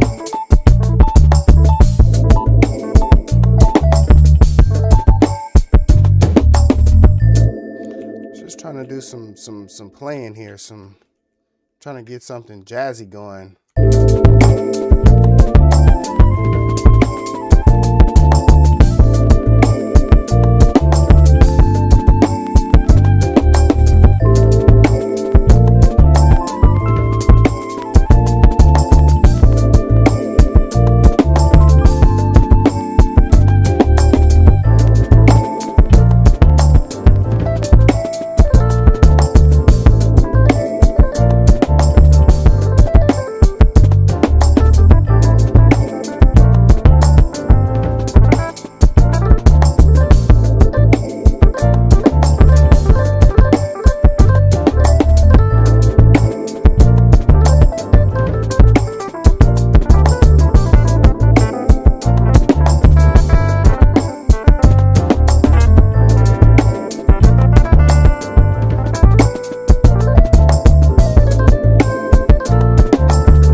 something slower. Very smooth.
had to go do something for my wife real quick. Sorry, I just left the beat kind of rolling.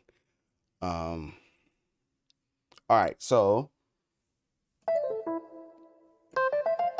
I want to do something, but I don't know. I got some of these things playing.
It's instant delete. Instant delete. Catchy Noise Production. I have been noticing on Instagram, getting that studio together, man. You got a lot of stuff up in there, man. You got a lot of stuff. I was talking about posting beats earlier. Posting beats got like every VST you could think of. Catchy Noise Production got like all the gear you could ever need. Like just chef's kiss, man. Just super dope. The studio is coming together very well, man. I can't wait to see when it's, when it's ready, when it's finished.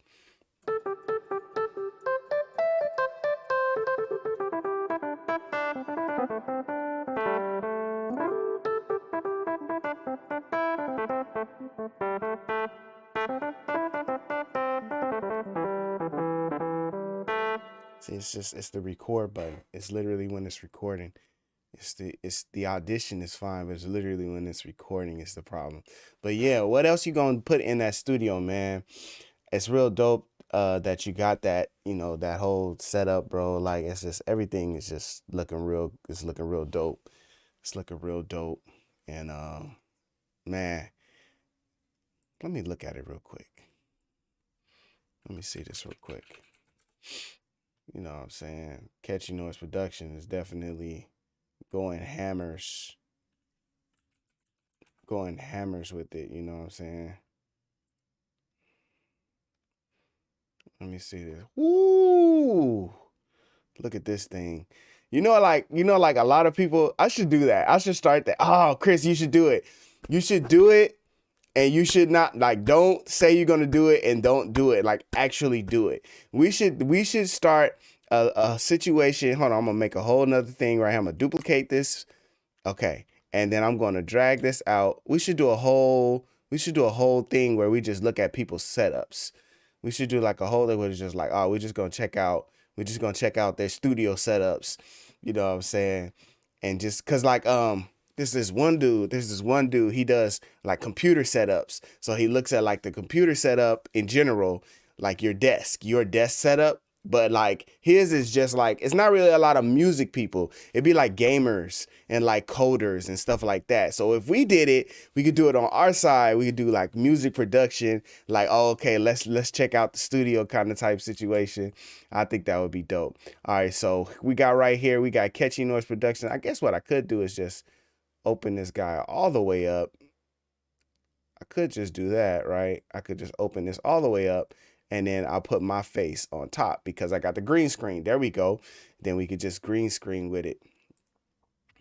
So this is the beginnings. I hope you don't mind because I already done did it. You know what I'm saying? It's here. It's here now. So I hope you don't mind. We checking yours out, man. Hey, if anybody else got some studio setups, man, drop your Instagram. We gonna check them out. We gonna check out your studio setup. I just happen to know that he has his already ready to go. As far as the studio setup, I know he already has his ready to go. But this is Catchy Noises right here. Like he's been posting a lot. Look at this. Come on, man. What's that right there? Vintage Gear Addicts. Get out of here, YouTube. Move. Okay, move over there real quick. I'm trying to do something here. Dope stuff. So, you know, getting it together. Got the monitors in there, got the focus right. You know what I'm saying? Working on the desk, got the dual screen set up. Everything looks dope. Everything looks dope. Look at this. Got the, what's that, machine. Got the keyboards down here. Got some rack stuff.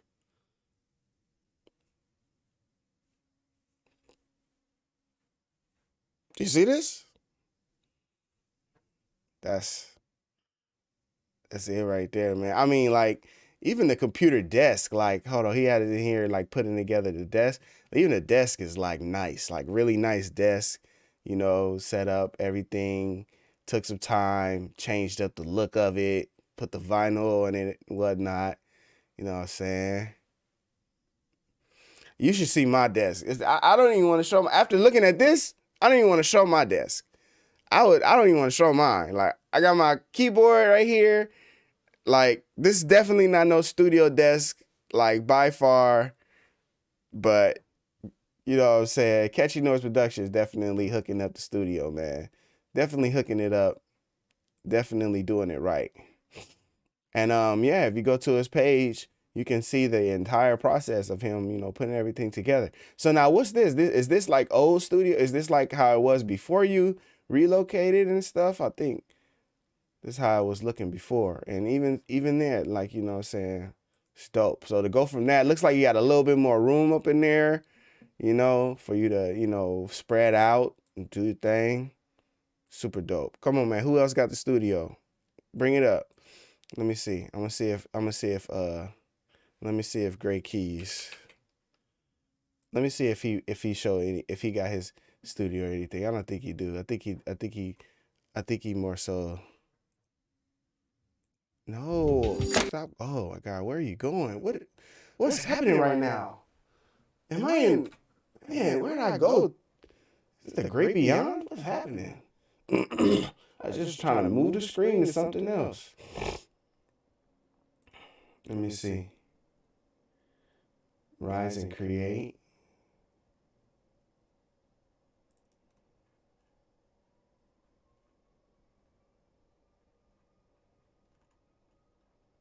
Great Kid's got a few things. Working in that Ableton. If I had like a reverb on my voice, it'd be like, oh, hello, hello, hello. But let me see, I'll go back now. Let me see, where it's at. So this is Great Keys setup. Rise and create. Look like he's using machine software right now is what it looked like. You know what I'm saying? Boom. Got the, come on, man, show us something. What's that? That's an MPC, right? MPC Touch. Okay. Okay. I'm trying to steal all the sauce. Definitely trying to steal all the sauce. Got the Akai MPK Mini. He got the red black joint. I got the all black joint. Actually thinking about it, I wish I had got a different color instead of the one that I got, because I like the way that red black is hitting. And if they got something that would match the aesthetics of my room, I would get that. Actually, no, he got the Akai. I have the Arturia Mini Lab. See, y'all need to change y'all names. Y'all names is too similar. But I got the Arturia Mini Lab. He has the Akai. But yeah, man, that's some super dope looking stuff right there. Let me see real quick. I'm trying to see if we can see any more of the setup. He only showed us so much of the setup. so we can't really see a whole lot of the setup.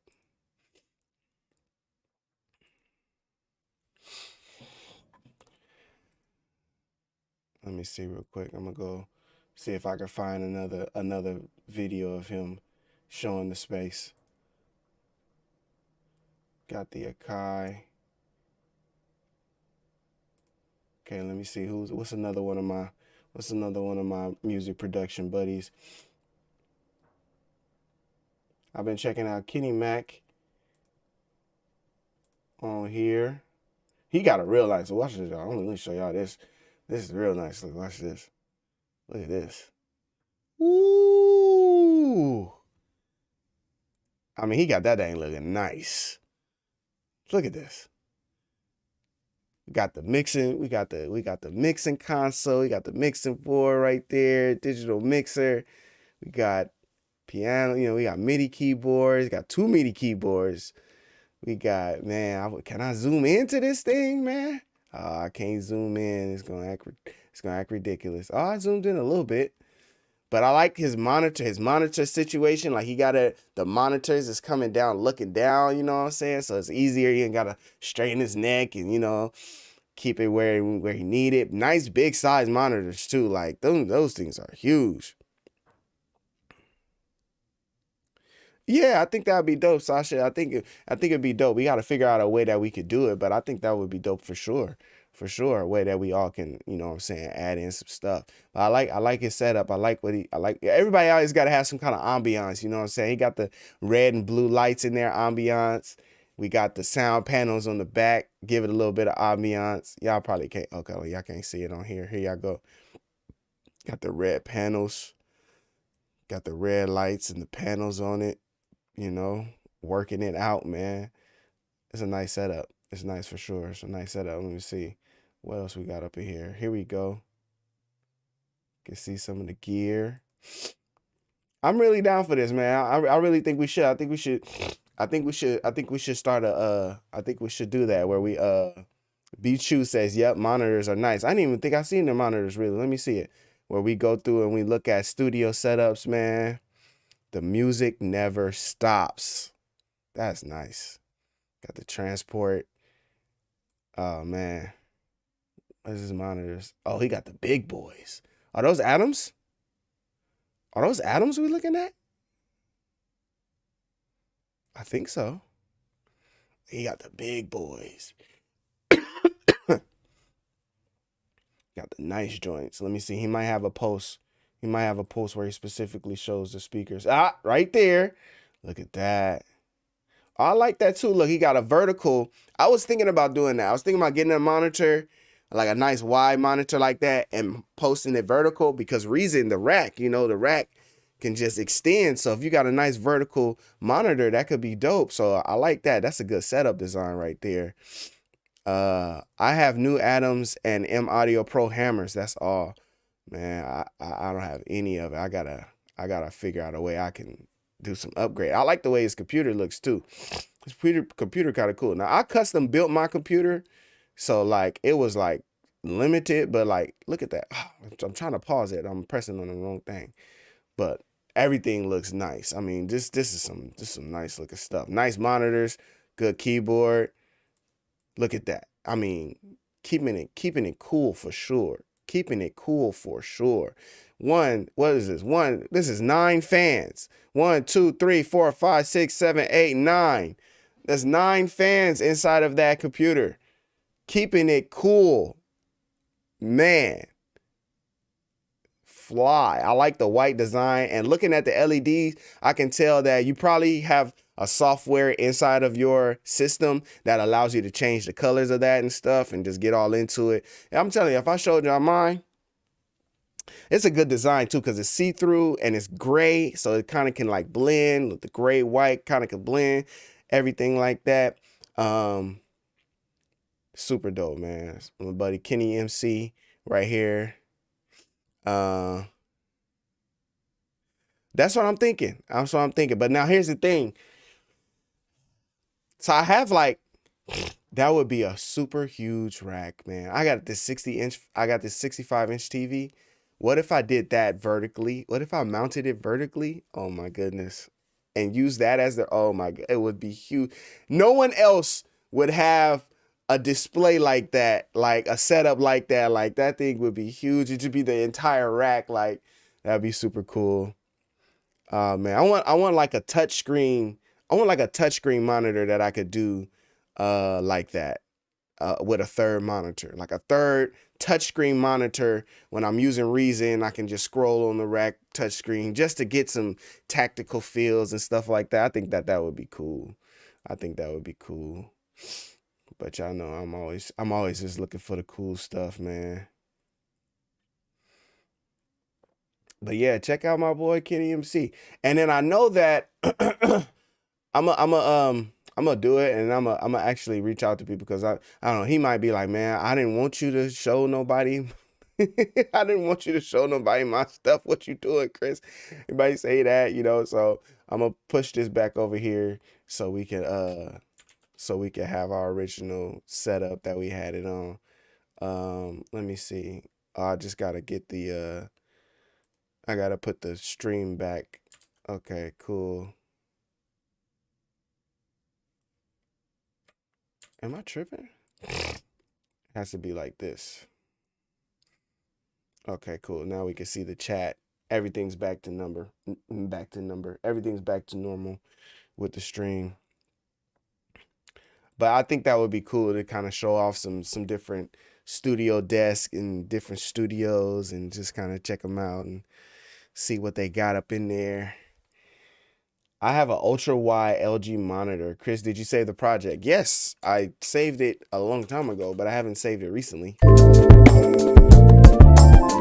So you have to remind me to save my stuff, because if I don't, like, I won't save it and then something to get lost and broken and just all kind of stuff. So, but I did actually save it. I like this. I like the way that this thing sounds. Let's do like a little intro.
What's up, man?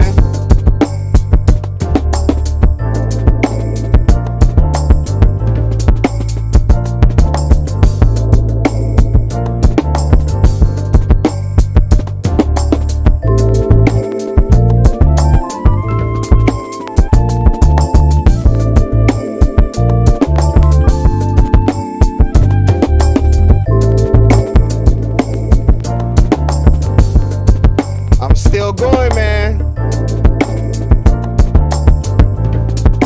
Still live streaming.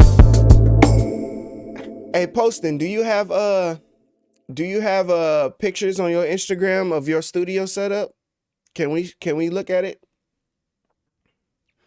I was just looking at some studio setups. I was looking at some studio setups. I was looking at some studio setups like, hey, we should check out other people's studio setups. Nothing much, just chilling here, getting ready for my gig tonight. Oh, that's what's up, man. What you gonna be playing tonight? What you gonna be gigging? Where you gonna be at in the band? Where you at? What you playing in what you playing in the band tonight? What you gonna be doing tonight, man?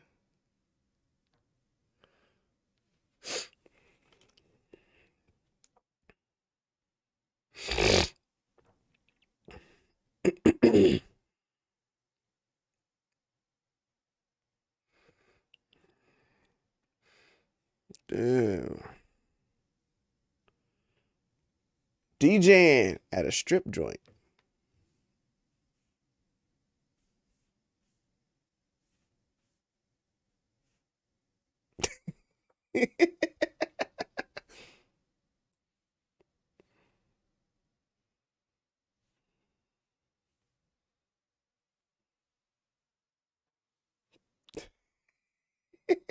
That's what's up, man. Get that money, man. Do your thing. Um, he said no, but I will take some. So that's something I'm thinking about doing on the channel. You know, a bunch of ideas, never execute them. Y'all know how we doing it here at the Chris Reed Beats YouTube page. We have a bunch of ideas, a bunch of thoughts. We'll never actually do any of them. We just be like, oh, that would be cool. Never do it. But we gonna do it. We gonna do it.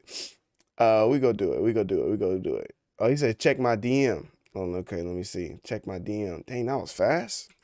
All right, so this is episode 1 of checking out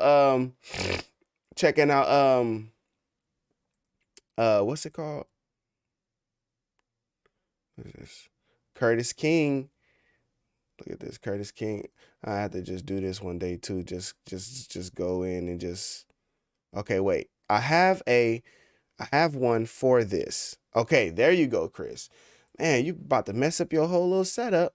What you doing, man? What you doing? Okay, finna check this out. Okay, first I'm gonna do this, right? All right, so now that's where that need to be. So we can look at this. Curtis King is right here in the newspaper. In the newspaper, like a milk carton. Like, have you seen this guy? But let's see what it actually says, because that's not what it says. Let me see this. AI imitates art. Luckbox Magazine and Curtis King. Many thanks to Luckbox for reaching out to me to share my thoughts on artificial intelligence and music. If it was somebody to do it, it would be you, my brother. Good luck. Good luck. Congratulations to you. You know what I'm saying? Magazine spots, doing your thing, Curtis King. I'm definitely copying everything that you're doing, and I'm pretty much just gonna do the same thing that you do. Whatever you do on your YouTube, I'm gonna just start doing whatever you do, because it's working for you.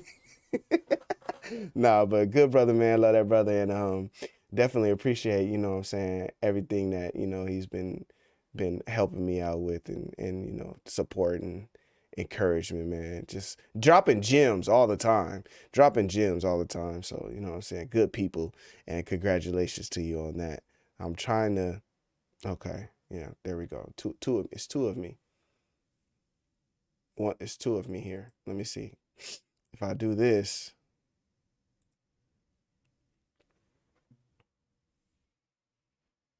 I can look at myself if I do something.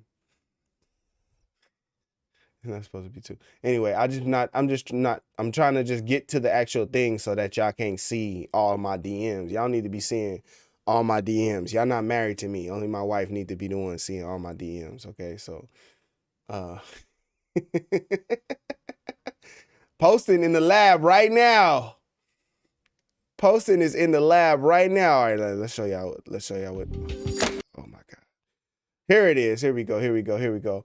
All right, so let's look at this real quick. All right, so we got, man, nice looking computer right there. Got some LED lights for the mood.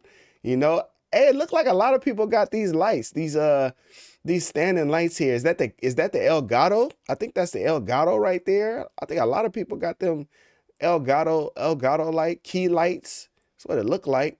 Put this over here. I need some help. I need some help to set this stuff up. Okay, so this is that. I want to make a new one for my I want to make a new one. Only thing we really need is some music, low key. Yo, the McEastlands, what's good, man?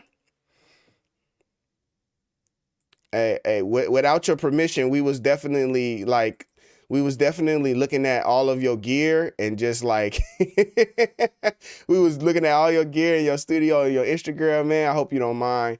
I was just sharing people your Instagram. If you mind, then I'm so sorry, man. And I promise I'll delete everything. I'll set it to private. But right now we checking out posting beats. We was over here just looking at everything, man. We was coveting all of your stuff. Posting beats got nice size computer. Look, look, I'm on his screen. Can y'all see that? Okay, he says it's all good. Okay, because we're gonna go back so you can explain to us what's this stuff inside of your studio. All right, so Poston says it's cool too. All right, so Poston, walk us through, man. What we looking at right now? What's the specs? What's happening? I see something looks like an MPC. That looked like an MPC right there. Let me see. I had another picture. Is my computer tripping? Let me see. Okay. He sent 2 pictures. All right, this one has a little more light. That's a little better. So we got a guitar poster on the wall. Looks like shows some tabs and some fingering. So that's good. We got a TV over here. That's a good size. Look like maybe like a 4042. 4042 over there. This one over here looks like about a 50, maybe a 50. I see Chris Reed right there on the screen. We got Batman. That's another thing too. So over there to the side, I got some link stuff, but I don't have anything on my desk that's like, you know, stuff I love. So I can see that you got Batman there. He definitely watching over the studio. Whenever you leave, I am Batman. He's definitely watching over, you know, he's not the hero that we want, but he's the hero we deserve. Right? Ain't that how it go? But I'm seeing the computer and I'm seeing the MPC, some kind of MPC. What kind of MPC is that posting? I'm seeing an MPC right there. Look right here. That's a nice MPC right there. Just trying to see, you know, what else is happening here inside of this studio. Let's zoom in a little bit. So we got the PC over here. You know what I'm saying? What we got? Like the channel that be looking at the desk, they be always like, oh, your cable management. Oh, da da da da. Look, if y'all could see, listen, if y'all could see what my cables look like, I got all kind of extension cords. It's definitely a fire hazard. They would shut me down like Joe Clark on Lean on Me. The fire marshal coming. The fire marshal coming. Get them chains off the doors.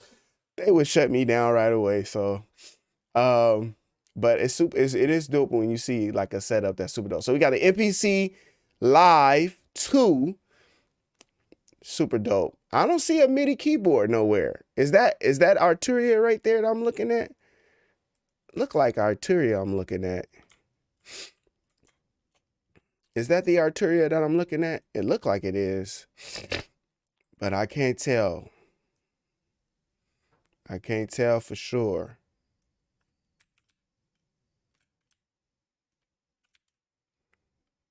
Let me see.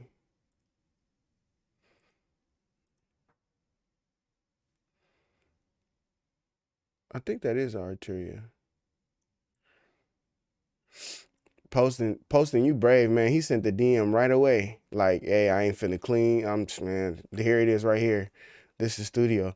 The MIDI keyboard is on the desk. It looks like the all black Arturia. Is that the all black Arturia? Like the one I got? It's black. Yeah, that's it right here. This one right here. So we got the keyboard. We got the MPC Live. We got two keyboards, 2 PC setup. A dual PC setup. Rocking it out. Dope, man. Thanks for showing us your, where is this at? Y'all finna see stuff y'all not supposed to see. Move. Oh, here, we can full screen this. There y'all go. All black Akai. Okay, all black Akai. For sure. Okay, so we just checking that out. So we got the all black Akai over there. Super dope. And monitors. Okay, the monitors tucked in, but I can see them. The monitors are kind of tucked in. Come on, man. What y'all doing, man? Monitors kind of tucked in. What kind of monitors we got?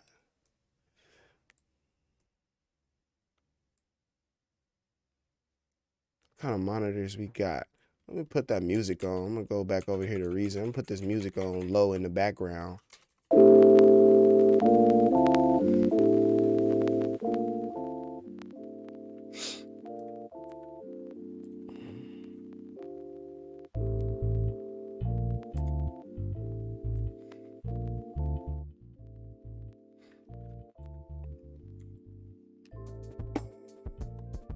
You know what I'm saying? Play that. That's a good sound, right? That's good volume, right? Let me check my other thing.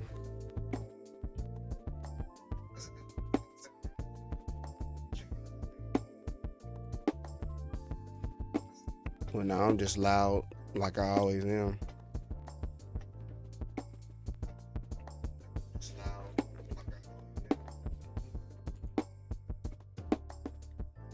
Turn this up a little bit. All right, so I think this is good right here. We got a nice little blend. Checking out Poston's setup studio. Poston beats. Pull this down a little bit. All right, cool. So we got a little music bed there. All right.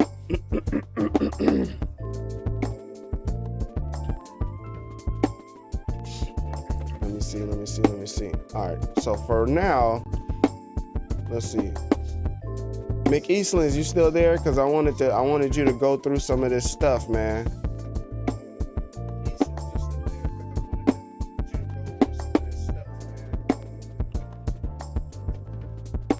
Ooh, 6 terabyte SSD. He got the i9. Man, come on with the i9. Ooh. That's fly. That's fly. I got a Ryzen 7, but he's got the top. That's top of the line right there. That's top of the line right there. I like the specs. Real good specs. 64 gigs of RAM. 64 gigs of RAM. 64? 64 gigs of RAM is intense. I mean, 6 terabytes SSD is intense as well. 64 gigs of RAM is intense. My computer has half that. So 64 gigs of RAM, that's intense. All right, so we're gonna also his stuff load faster than he can click it. Exactly. Oh man, that's something right there. That is something right there.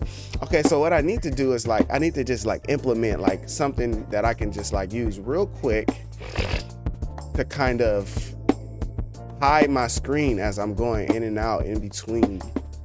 I don't want y'all don't be trying to look at what I got going on.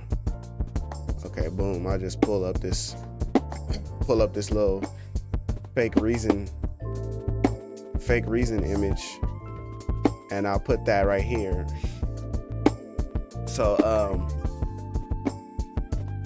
we'll put that there, and then what we could do is, all right, so I'm going back to the Mick Eastlands right now. Poston, thank you for sending in your studio setup. If you guys want to send in a picture to the studio setup, send me a DM on Instagram, okay? Chris Reed Beast DM.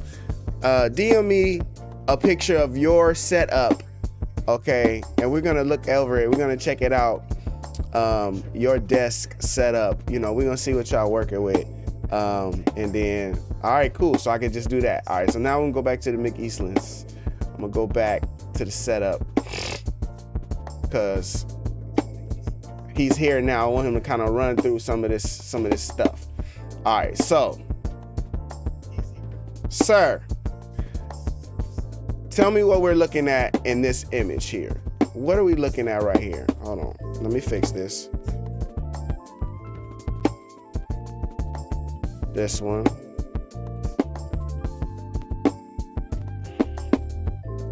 What are we looking at, man? What kind of mixer? What is this?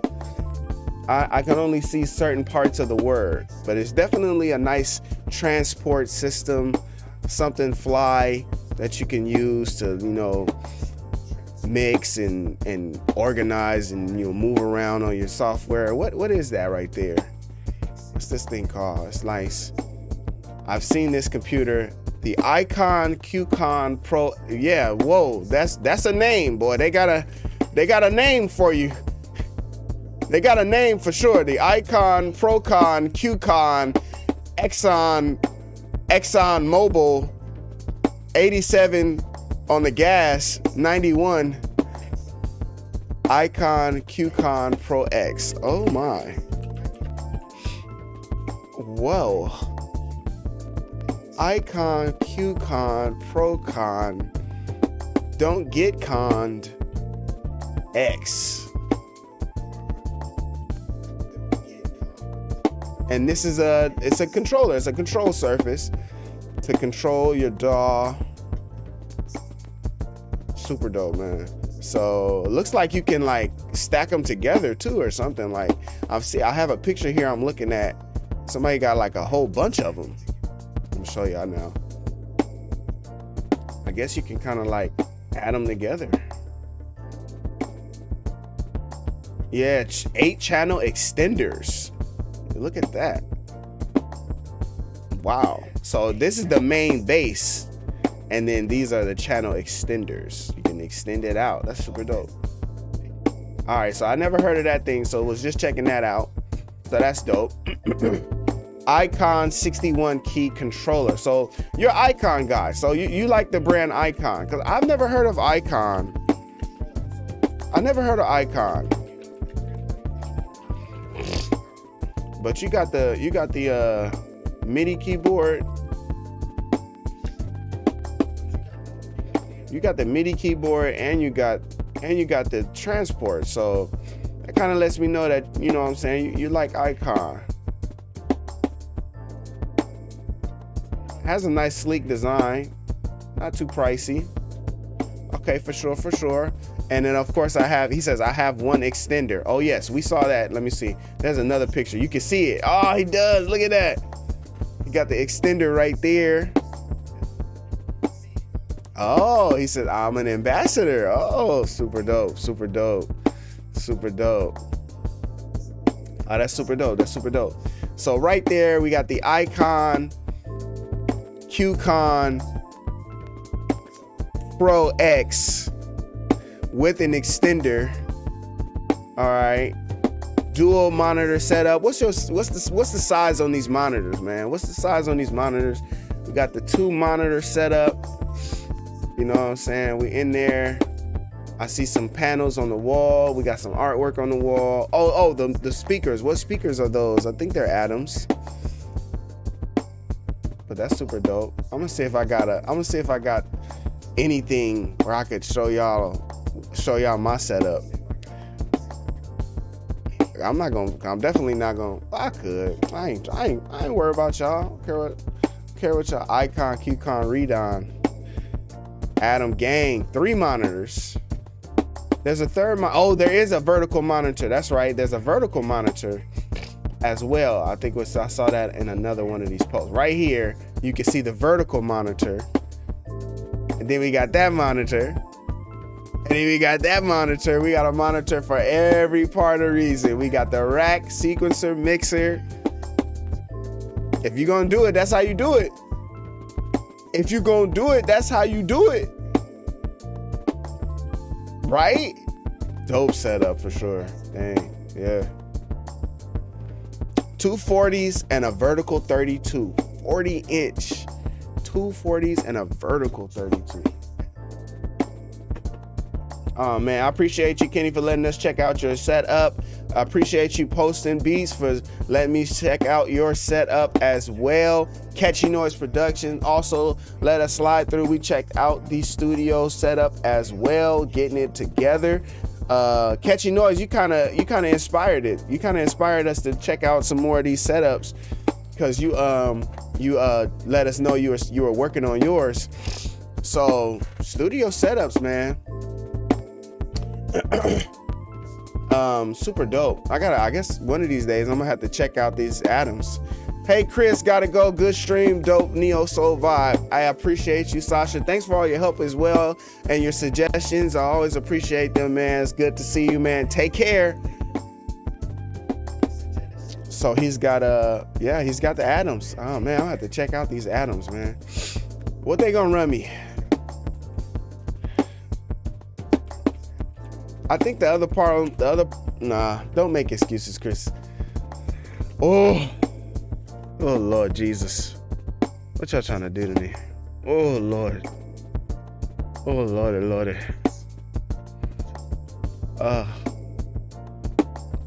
What y'all doing? Which ones do y'all have? I'm just looking at this base one. Okay, Atom Studio Monitor single. This one's only 200. I guess this is the cabling and stuff. This is a different size. This is a different one. This is an A7V. Dr. Guy, I'm a married man. Don't say that you try to get me in trouble.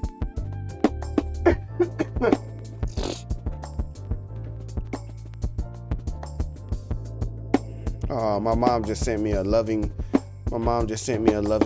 text to my phone. I'm not gonna read it on stream. No. What are you talking about? We're looking at studio gear, okay? We're looking at studio gear. So we're looking at Posted says he has the 5, so that's these. So the monitors I have are 5 inches as well, but they're the M Audio brand. Catchy Noise said he has the TV7s. Okay, y'all is doing it. Y'all doing it, boy. Y'all doing it. For this bundle, for the T7s too, they want $1,600 on Amazon. Do y'all see this? $1,600? Is this what I have to get so that my music will sound better? Is this what we have to do? I don't know if we're gonna make it if this is what we gotta do. But I know everybody that got them though, they all like them. They all say they do. They all say they dope. They all say they dope. I'm gonna go to mine and see if I can find. Let's see if on my page I can actually find a post where I show my studio. Okay, so I can show y'all this one. We can show y'all this one real quick. Oh, is that something different? The AV7s is different? Which ones you got? Oh, it's A7V and T5V.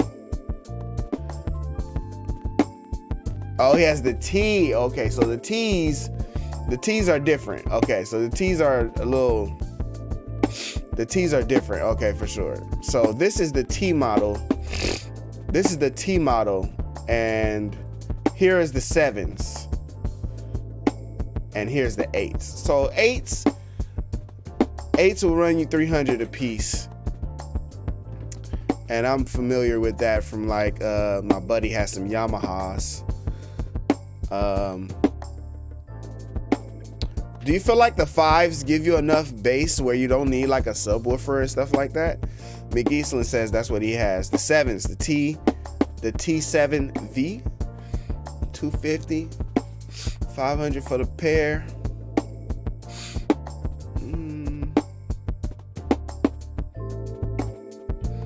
They definitely some fly speakers. They not to be played with. Berlin, Germany. Berlin, ich bin Faulenzen. It's Sir Gut.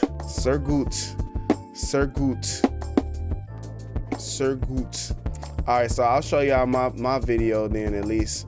I'll show y'all. So this is part of my studio. This is the piano that I just got, and then there's the drum set. On the sides right here, this is all like moving blankets. And I pretty much like bought like a bunch of them. Like I bought like a lot of them, and then I cut them and I pieced them together. So that's how we got that.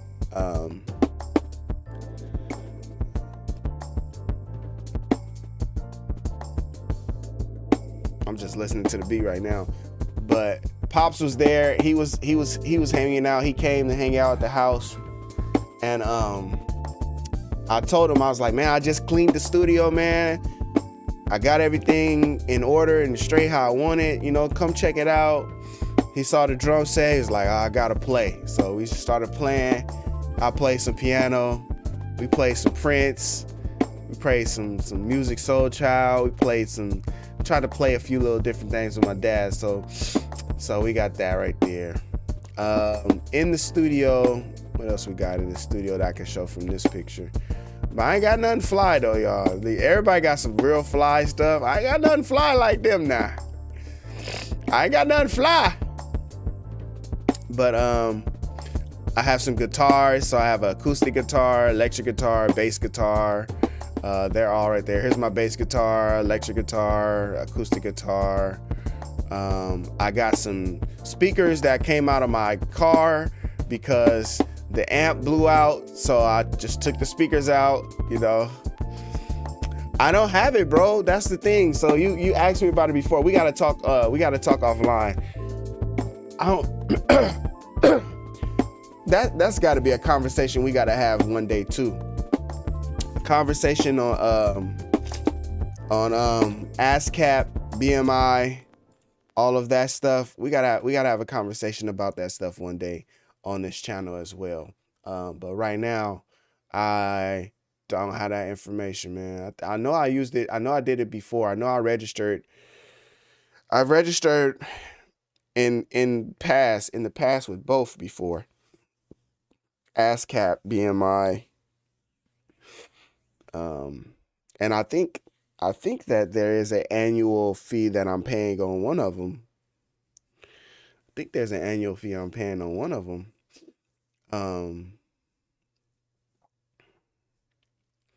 Seems you got what you need. Nothing more, nothing less. You've got a wife to take care of. Looks dope to me though. Yeah, this is the first part. This is the first part of the studio garage. This is what's happening. So we got the piano for free. Pops bought the drums. So that's that, right? So that's the first part of it. Okay, now let me see. I'll come over here, see if I can find one that shows more of the studio. I have this one where it shows me kind of cleaning the studio. This is what I was talking about when I was like, when you look at like people's like, when you look at people's cabling, my cabling is atrocious, bro. So over here we got some studio foam up. We got our couch right there. I found that couch on the side of the road. It had a free sticker on it. So I took it, I found it, I took it or whatever. This is just like a little video of me cleaning the studio. So showing a little bit more of it. Behind this curtain is like a whole nother part to the garage. I used to use it for photography, but since we had the baby coming, like it's now just like a bunch of baby stuff and like stuff from my wife's office, and it's just all kind of stuff in there. It's not where it needs to be.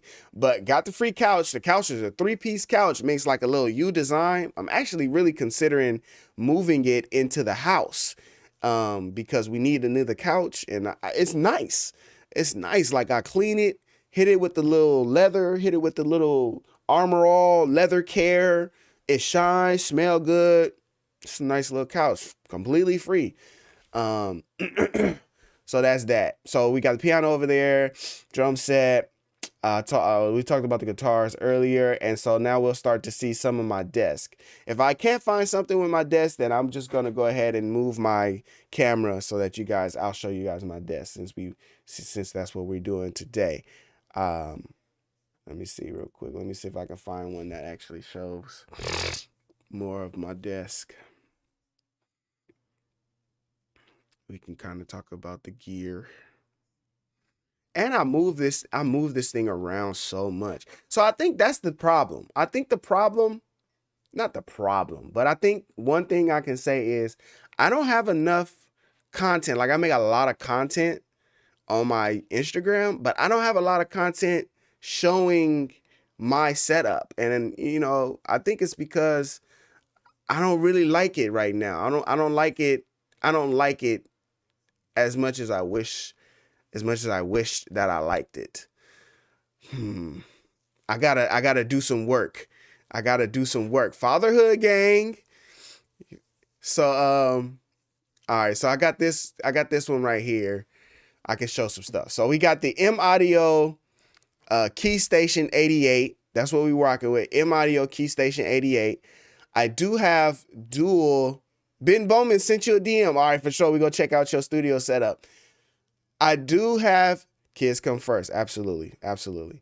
I mean, literally, it's the only. It's one of the main like motivations and things pushing me forward right now to do anything that I'm doing. It's like I gotta support. I gotta make it happen for my son. We could do like the traditional everyday stuff, and like just get by. But it's like, nah, I want him to like really experience like everything, like all of the things that I, didn't have growing up, or all of the ways that I wasn't able to celebrate birthdays or whatever I missed out on. Yes, I'm gonna be that kind of dad. I want him to have whatever I missed out on. I want him to definitely be able to have all of that stuff. So Ivan says, gotta go. I'll catch you again. Take care, Ivan. Appreciate you for coming through to the stream. So a few things. So I got my mine is like multi-purpose, right? Like it's like just not just music. So like this desk, I changed it since then too. I'm gonna just show y'all what I got.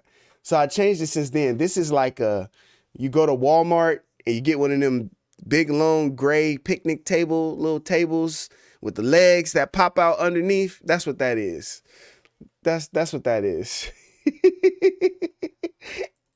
That's what that is. What is it, a banquet table?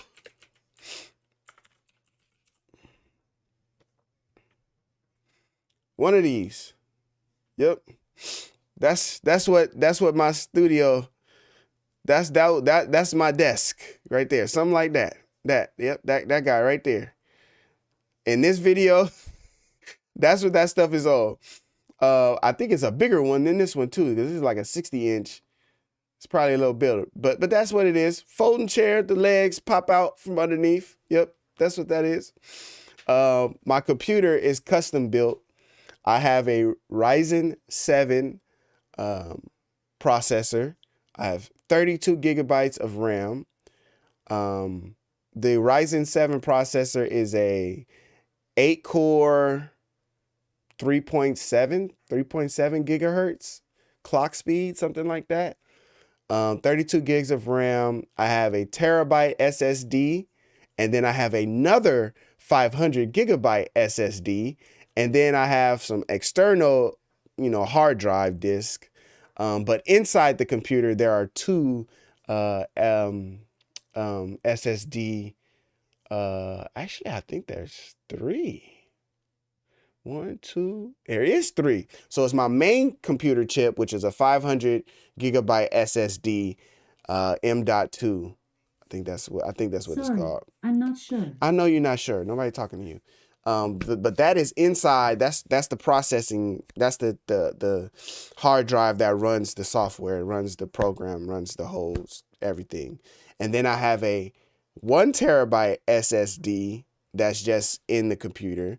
And then I have another 1 terabyte SSD that's just in the computer. And the reason why it's kind of set up like that is so that I can have, let me see, are they there? There's a 1 terabyte, 500. Yeah, maybe it's a 500.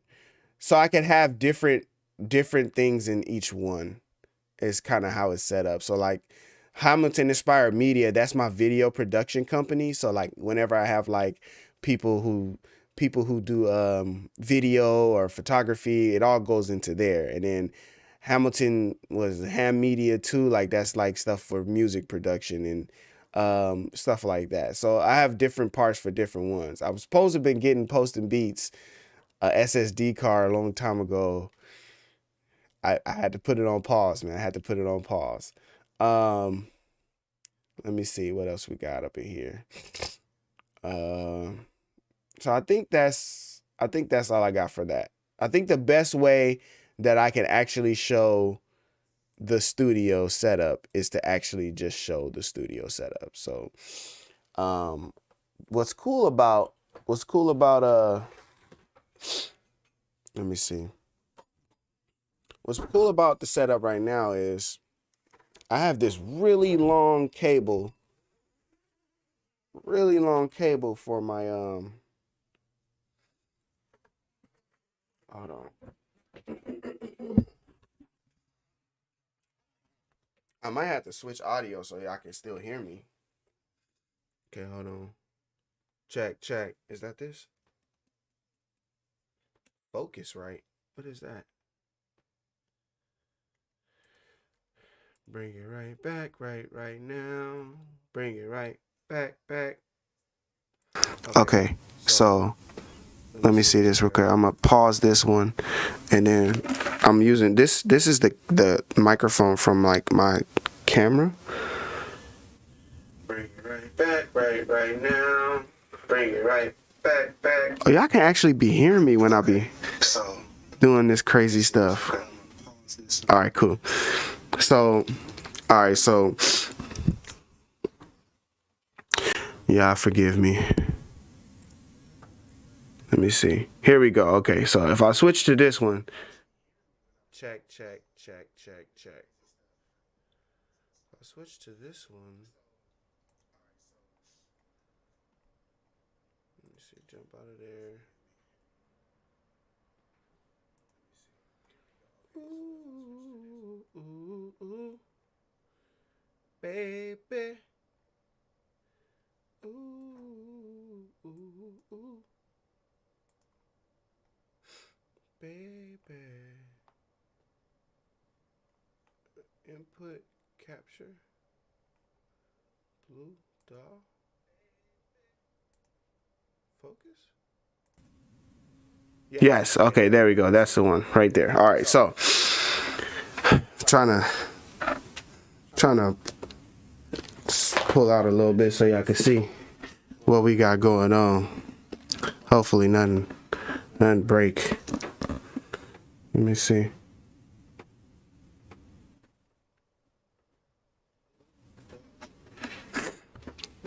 All right. Come on. Let's take it all the way back.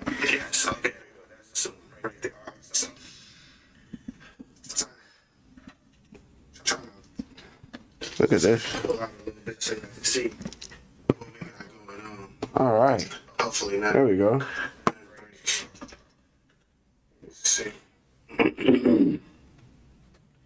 All right. So, what's up? All right. Let's take it all the way back.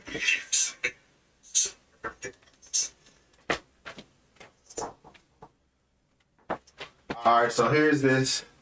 The behemoth right here. This is my 65-inch TV. I never use. It's just there. I never use it. Let me see. So it's just there. I never use it. I'm gonna turn it on right now. See if I can get it playing something. But we got the M Audio Key Station 88. We got Focusrite right here.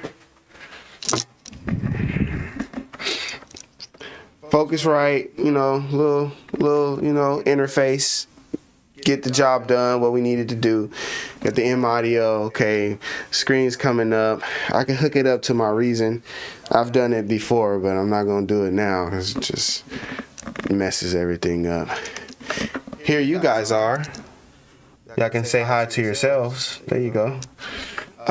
We got the M Audio BX5s. I done had them for too long, super long time. I got my mechanical keyboard here. This is one of like my favorite things about, you know, like my computer setup though, is to have this guy, because then, you know, this guy has like some different settings and different colors and all that different kind of stuff that you could do. And I just really like that, you know what I'm saying? I got my little Alexa right there. I got the Stream Deck. Stream Deck is good because then I can use the Stream Deck. I can actually switch between my different stuff that's happening here on my OBS. I can actually switch between it. So I got it. Dual monitors. We got Asus 4K monitor right there. That's mostly for things. Freezing. It's glitching out on me. Come on. it's like the one thing. It's like the one thing I didn't want to happen. All right, so Asus 4K monitor for video production, video editing, color, all of that type stuff. It's a better monitor than most others. This is an LG like TV actually. This is like an LG TV. It's not a computer monitor. We have this webcam on here, but I don't use it. And then this is the desk. So the desk used to be really cool. How it was created. You know, it had like the pull-out keyboard tray right here, but that broke. So I use it up there. I created like a mount, like a little shelf from the keyboard tray pull-out that was supposed to be under there. It broke, so I just ended up taking it out of there. So here's the computer. Let me see, I'll go to the back. Y'all can see the computer right there. And it's pretty standard. I got a few fans in there, but no LED, no RGB happening to it. I gave y'all the specs earlier. Reason sticker. And I have this. This is to mount monitors, but I just never mounted it. The way that the desk is made, I can't put this in the middle of the desk because of like the way the desk is made. So it has to be like off-centered, and I didn't like it being off-centered. So for now, everything just sits up there. I got these the monitor stands. They're in there. We got the Focusrite.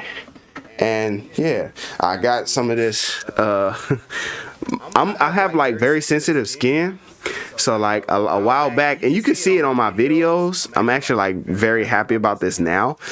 On my videos in the past, if you ever saw my hand, like it was broken out. It was like a rash. It was all over the place. It was crazy looking. The rash was like all over my hand, especially on the palm part, and I figured out it was from my mouse pad. So literally what was happening was I would go to use my mouse and I would be dragging across it, and it was just creating a bunch of irritation on my hand. So I had to get rid of that, and I just put this down. It's glass under here. I just put this down so that I could use my mouse, but it also creates like cushion, and it also kind of helps with sound and all that other type stuff. But not trying to say like that's like something done on purpose. It's just a fix until I can find a mouse pad that will actually not break my skin out. That's the priority. I had to get like, I got like, I want to say it was like either 12 or 13 shots with a needle in my hand to get my hand back to not being broken out and irritated and rash. It's still ashy, you know, can't do nothing. I mean, you can do something about it, but we are where we are with it right now. Now, this is the most I've ever been like proud about this camera. And I just hate that this looks pretty good, but like any other time, I'd be so mad at my camera. I'd be like, man, this camera trash. I need another lens, blah, blah. So anyway, that's that. All right, so today we've been working. Oh, wow, it's like a black hole in the middle of the studio. Oh, what is happening? Oh my God, it's so crazy. Like, So that's the green screen that we got. This is my my chair. It's an Emerge. It's from Staples Center. It's like a gaming chair or whatever. I had painted the walls blue. They look purple on this camera right now, but they're actually blue, but it does look purple. Why does it look purple? So anyway, I had painted the walls blue, and then I was like, oh, okay, cool. We get the blue chair to match the walls, but now I kind of wish I did something a little like gray or white or just all black or something, like something a little not that, so it could blend a little bit better. I think I showed this before. So this wall is just, you know, a bunch of studio foam, you know what I'm saying, and then here's my, oh look, we disappeared again. The green screen is right there. The green screen is something new that I just started trying to do. And then here's the piano that we got.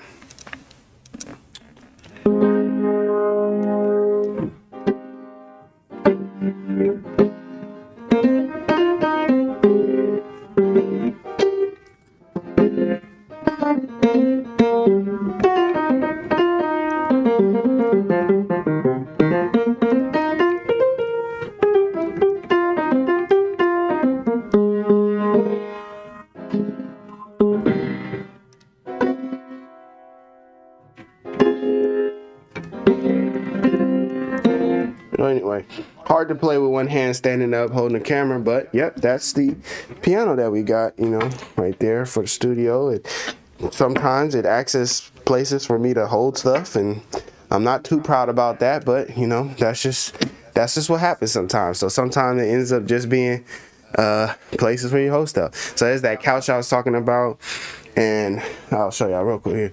Look, here's the other side. It's just a bunch of stuff back there. It's dark anyway, but that's pretty much that. All right, so besides that, lighting. So here we go. So we got this light here and this light here. So this is the Godox.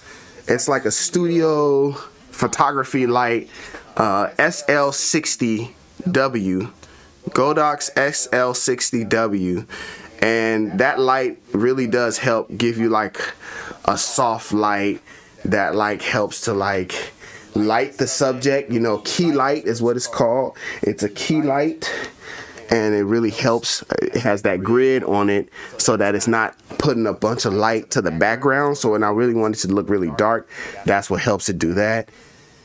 And then we got this light. It's like a photography light. It actually came with two. I broke one of them, so that's why it's that one is there. But I use that so that I have plenty of light coming on, hitting me when I'm sitting here doing the live stream. I need those two lights so that there's light in here, and you know, I don't have to like bump my ISO on my camera like super high for that. Classic studio door with studio foam on it and studio foam falling off of it. Yes, that's that. We got this little LED strip. So the coolest part about the studio, like, I want to be able to get more stuff in terms of like I want to be able to get more music equipment. Like, I definitely need a better interface for sure. But the one thing that I do like about the studio is how I have it set up for the lighting and just like, you know, stuff that I needed to do. So like I can say studio, I have to say computer, turn studio blue. Look, now she want to give me issues.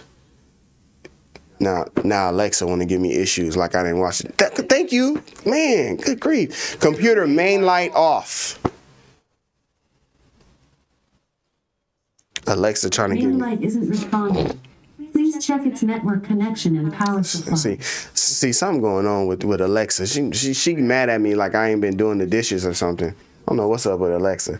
So I like how I can create a mood in here very quickly, and you know, have my blue ambiance, and computer make the studio red. You know, we can just different environments. You know, we can change Studio it. isn't responding. Come on, Please check its what network are you connection and power doing? supply. You're gonna do it anyway. Just do it.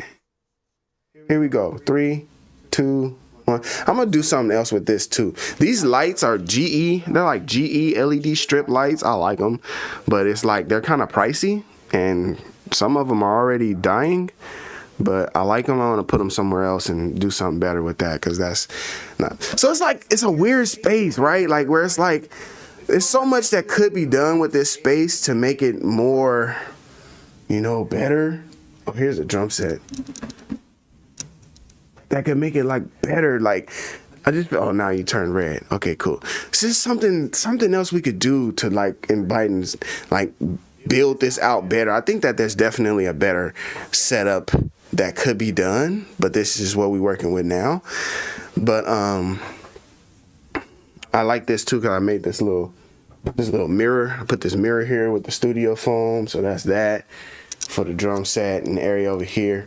But you know, it is a garage, so like we have behind this, I'm telling you, man, wherever I went, I think I went to Harbor Freight, I think I bought like so many moving blankets. So right here, here's another moving blanket coming down, and that is for this water heater that's back there, because this water heater is just an eyesore. And I was like, man, this is not a studio with a water heater in it.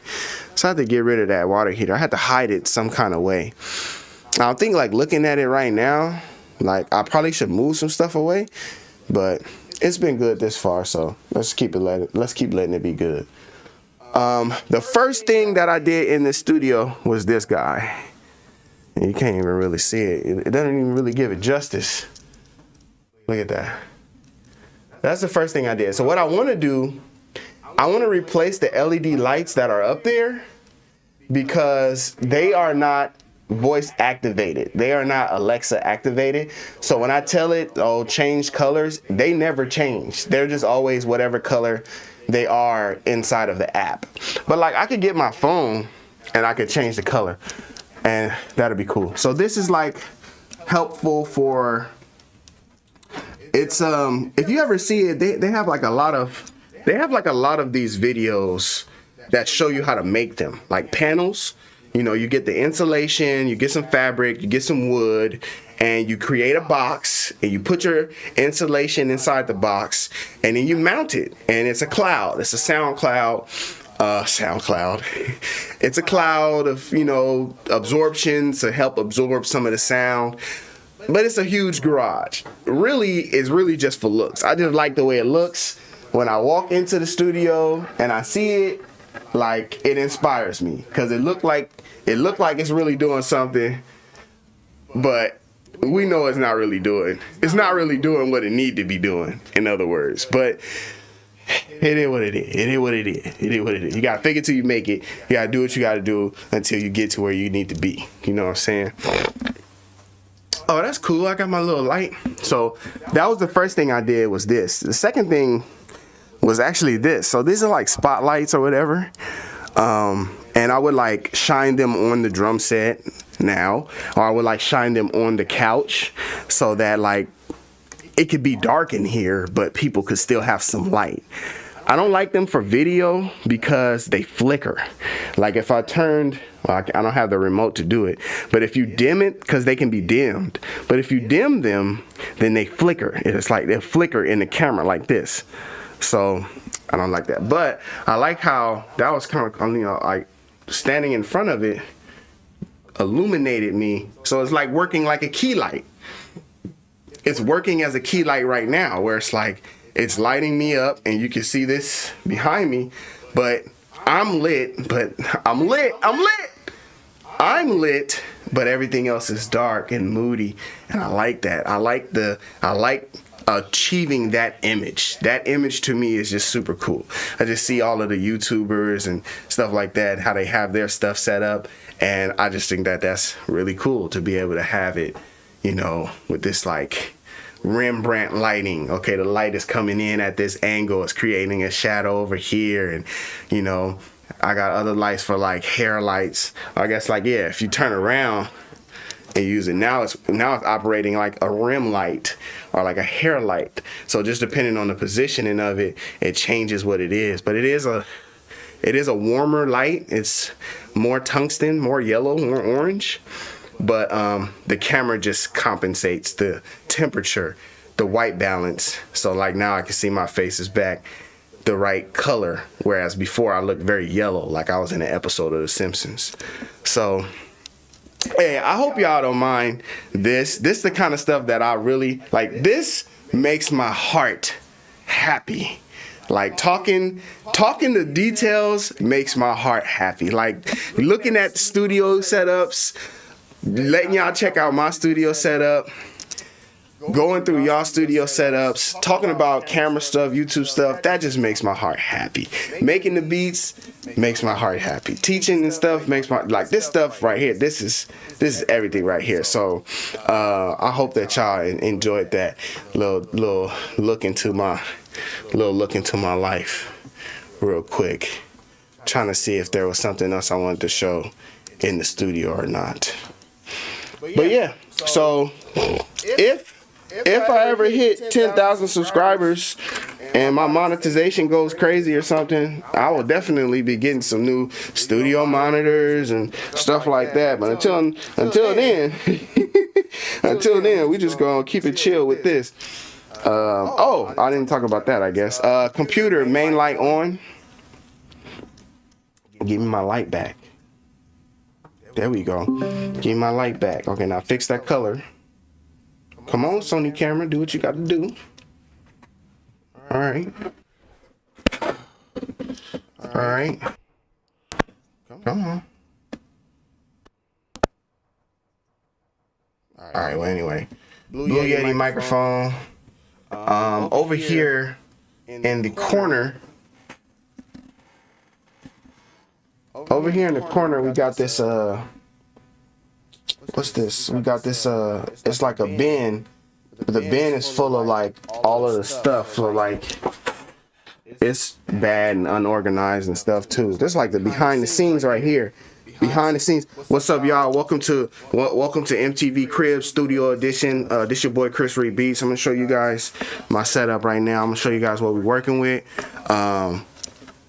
Yeah, man. Thanks for coming to check it out. All right, so over here, you know, we got my computer and desk and everything. But anyway, so yeah, in this bin, I have like a whole bunch of stuff. So this microphone is like the first microphone that I ever had, like the first one I ever bought. Come on, man. It's a Samson C01U studio condenser microphone. It's the first one I ever bought, ever used. Recorded some vocals and sounds with it. It's a USB microphone. That's the first one. That's the first guy. The having a hard time focusing. Focus. There we go. So here's our focus right there. Samsung. I don't know. Some of y'all are familiar with that. But yeah, man, just pretty much relics. But I keep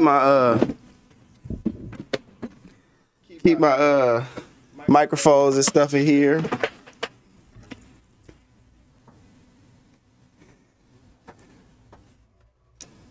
So here's another microphone that I use. This is the dynamic. Come on, focus. There we go.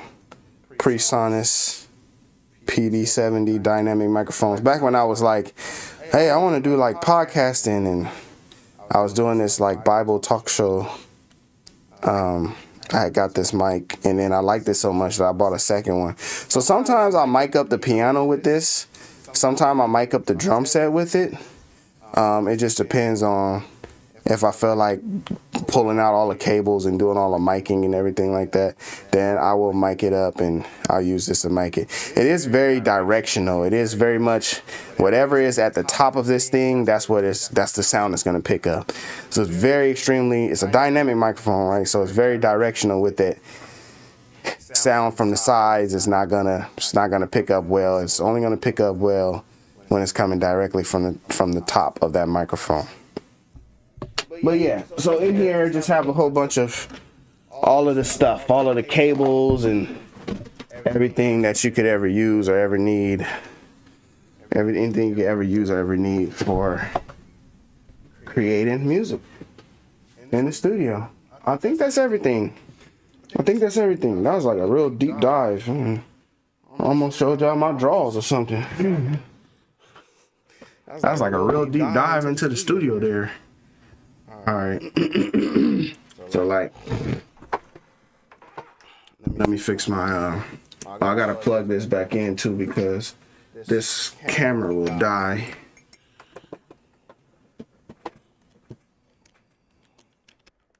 Okay, now I miss my buddies. I miss my friends. Hold on. I miss my buddies.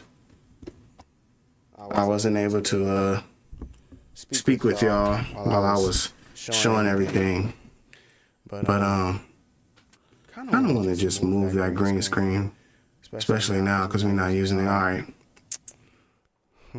Warp 9 engage.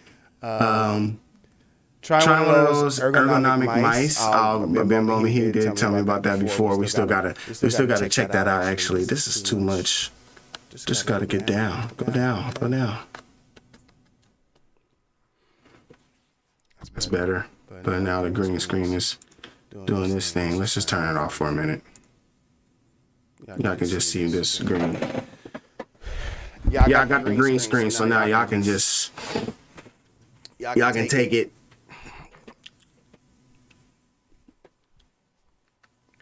You know what I'm saying? Take it, I can do something with it. Okay, let me turn my microphone back on. And all right. So now we're back with the Blue Yeti microphone. I'm curious to see like if there's a big difference between the two, and which one y'all like, which one sounds better and whatnot.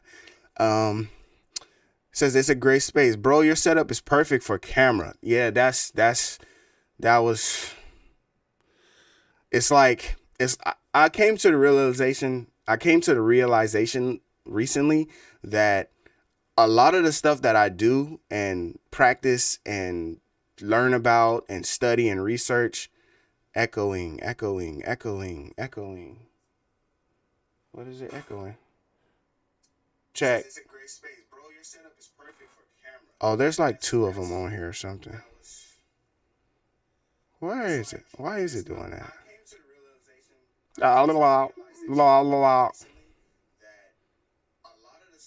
That's interesting.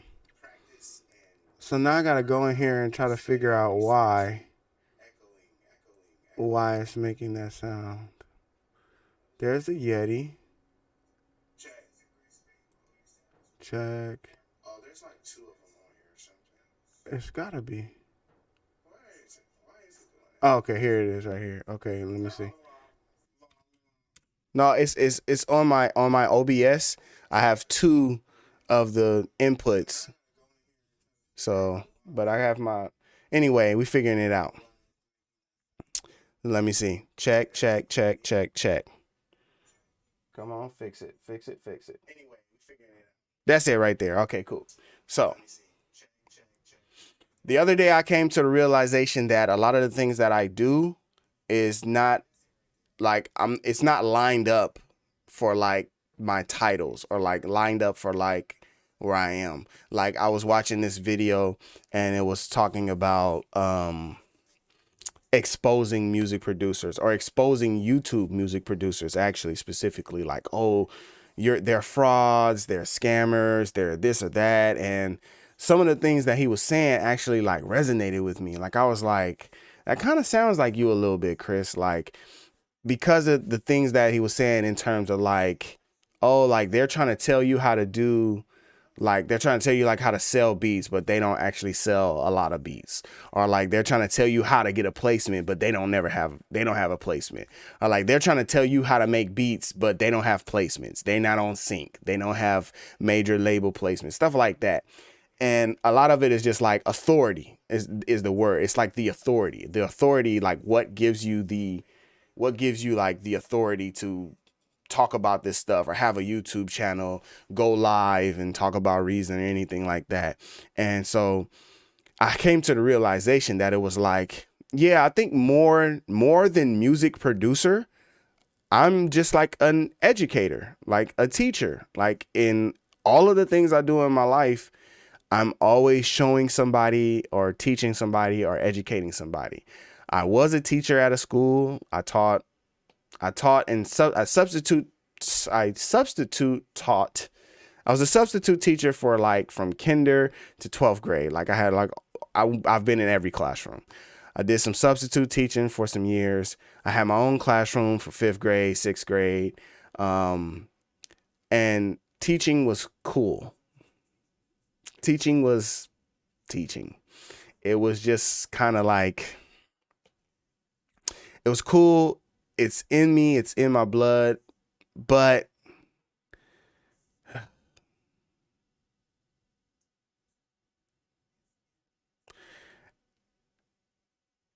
it's just something I just was like, nah. Maybe one day. Maybe when I get some gray. And because I remember being in the classroom and like if you walk too close to the students, like in the crowd, like me with my backpack and stuff when I was teaching, if I walk too close with them, like the principals would be like, hey, you know, get to class. And be like, oh, I am. Like, I'm your sub for today. It's like, oh, okay. So they're just like kind of young looking and feel young and youthful and vibrant in that way. So it just, I don't know. It was just one of those things where it was like, this is work. I told my wife this the other day. I said, it was a lot of work teaching. But right now, with the businesses that I'm doing, with the video, photography, with making beats, with doing YouTube, so with the stuff I'm doing now, it's way more work than I've ever done as a teacher. But it is so much more like fun. It's just like I can enjoy what I do. There's this idea of like the three things that you need to accomplish in what you do in order so that you like have your dream job, or in order so that you find your passion. It needs to be able to make you money. It needs to be something that you love or enjoy. And then it needs to be something that helps other people. So it's a specific word for it. I'm not going to get into it. I'm just going to give you my version of it. But it breaks down. It's like, if it's fun for you and helps other people, but it doesn't make money, then that's like charity. That's like volunteer work. That's like, all right, cool. If it makes you, the other thing is you're good at it. You have to be good at it for it to be your passion. If you're good at it, you love it, it makes you money, and it helps other people. If it can do all of those things, that's it. That's your passion. That's exactly what you need to be doing. If you can find 3 out of the 4, it turns into this other thing. So it's like a vocation, or it's a hobby. Like if you have all those things, but it doesn't really help people and it doesn't make you money, that's a hobby. Right? It's a hobby. If it doesn't make you money, but it does everything else, it helps people, you love it, that's charity, that's vocation. But your passion is when you're able to have all of those things. It can make you money, it helps other people, and you're good at it. Because that was another thing, right? Like, you could not be good at the thing that you do, but it can make you money and you can love it and it can help people.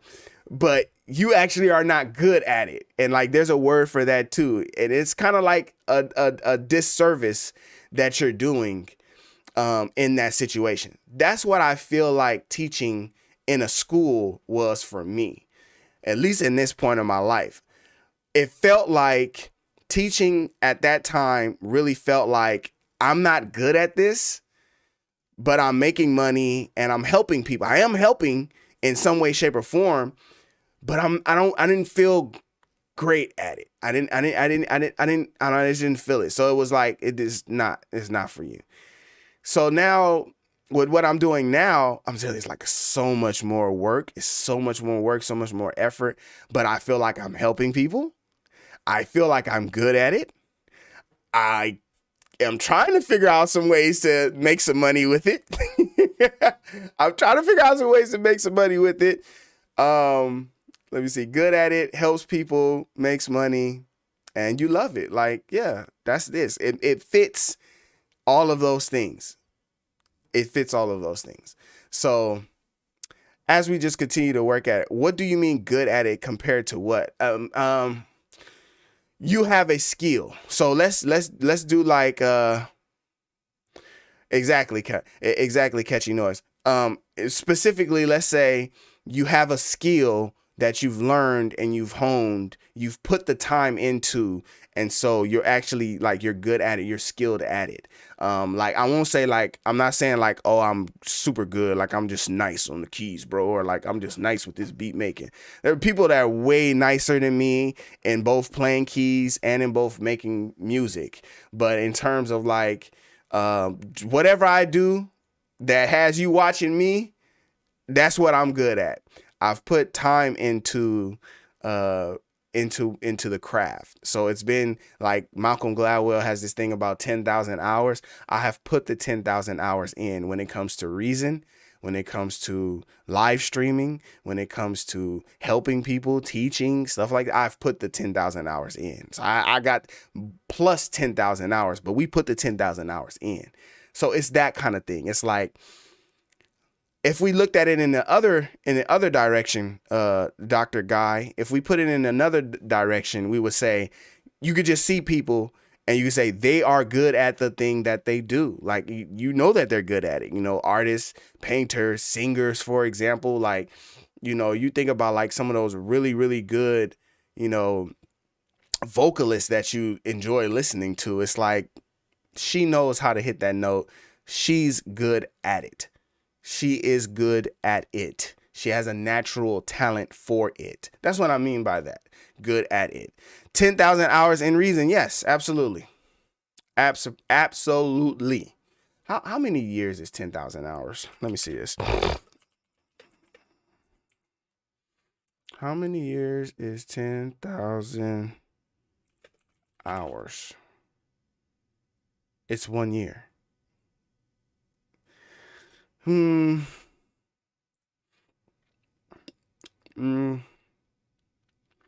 So let's say if we only did 8 hours a day, I'm using this little calculator here on Google.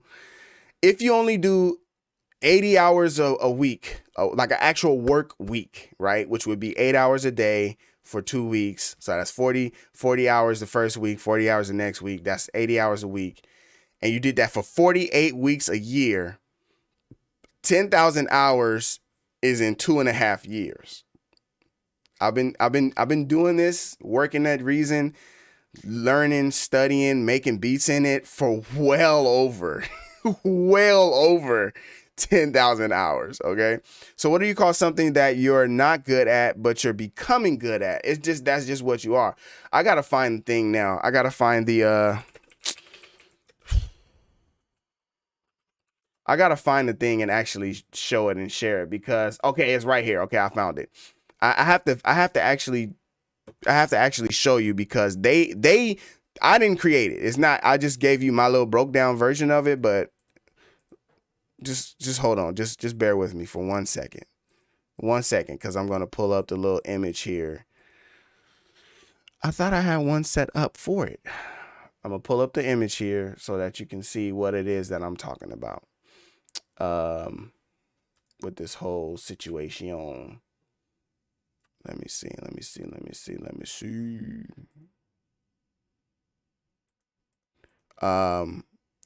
Because something that you're getting good at, like, you know, it could just be you're getting good at it. It's something you're working at. But I literally did this. Maybe I'm tripping. Am I tripping?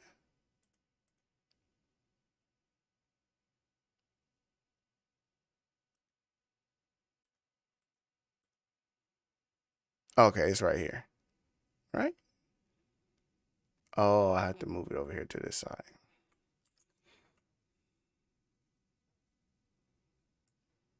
Okay, here we go. Oh, man. Oh, let me turn my little...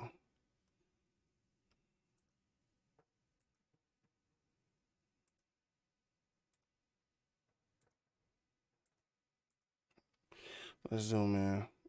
Let's get back to where we was at with it. I think I have to turn this up. All right, here we go. All right, so this is the thing that I was talking about. It's this Venn diagram, multi Venn diagram situation. Okay, this multi Venn diagram situation that's right here. So it's that which you love, that which the world needs, that which you can be paid for, that which you are good at. Your purpose is when all of those things meet. Okay, so this is something that has been developed by somebody else. Choose to believe in it, not believe in it. Take with it what you would like to take with it. I'm just applying it to myself. I'm looking at it based on what I was doing and what I'm doing now, and just doing a whole bunch of extra talking. I hope you like this TED Talk. Welcome. That which you love, that's something that you love to do. If you love to do it, look how the circle lines up. If you love to do it, but you can't get paid for it, and it kind of is something that the world needs, and it's something that you are good at.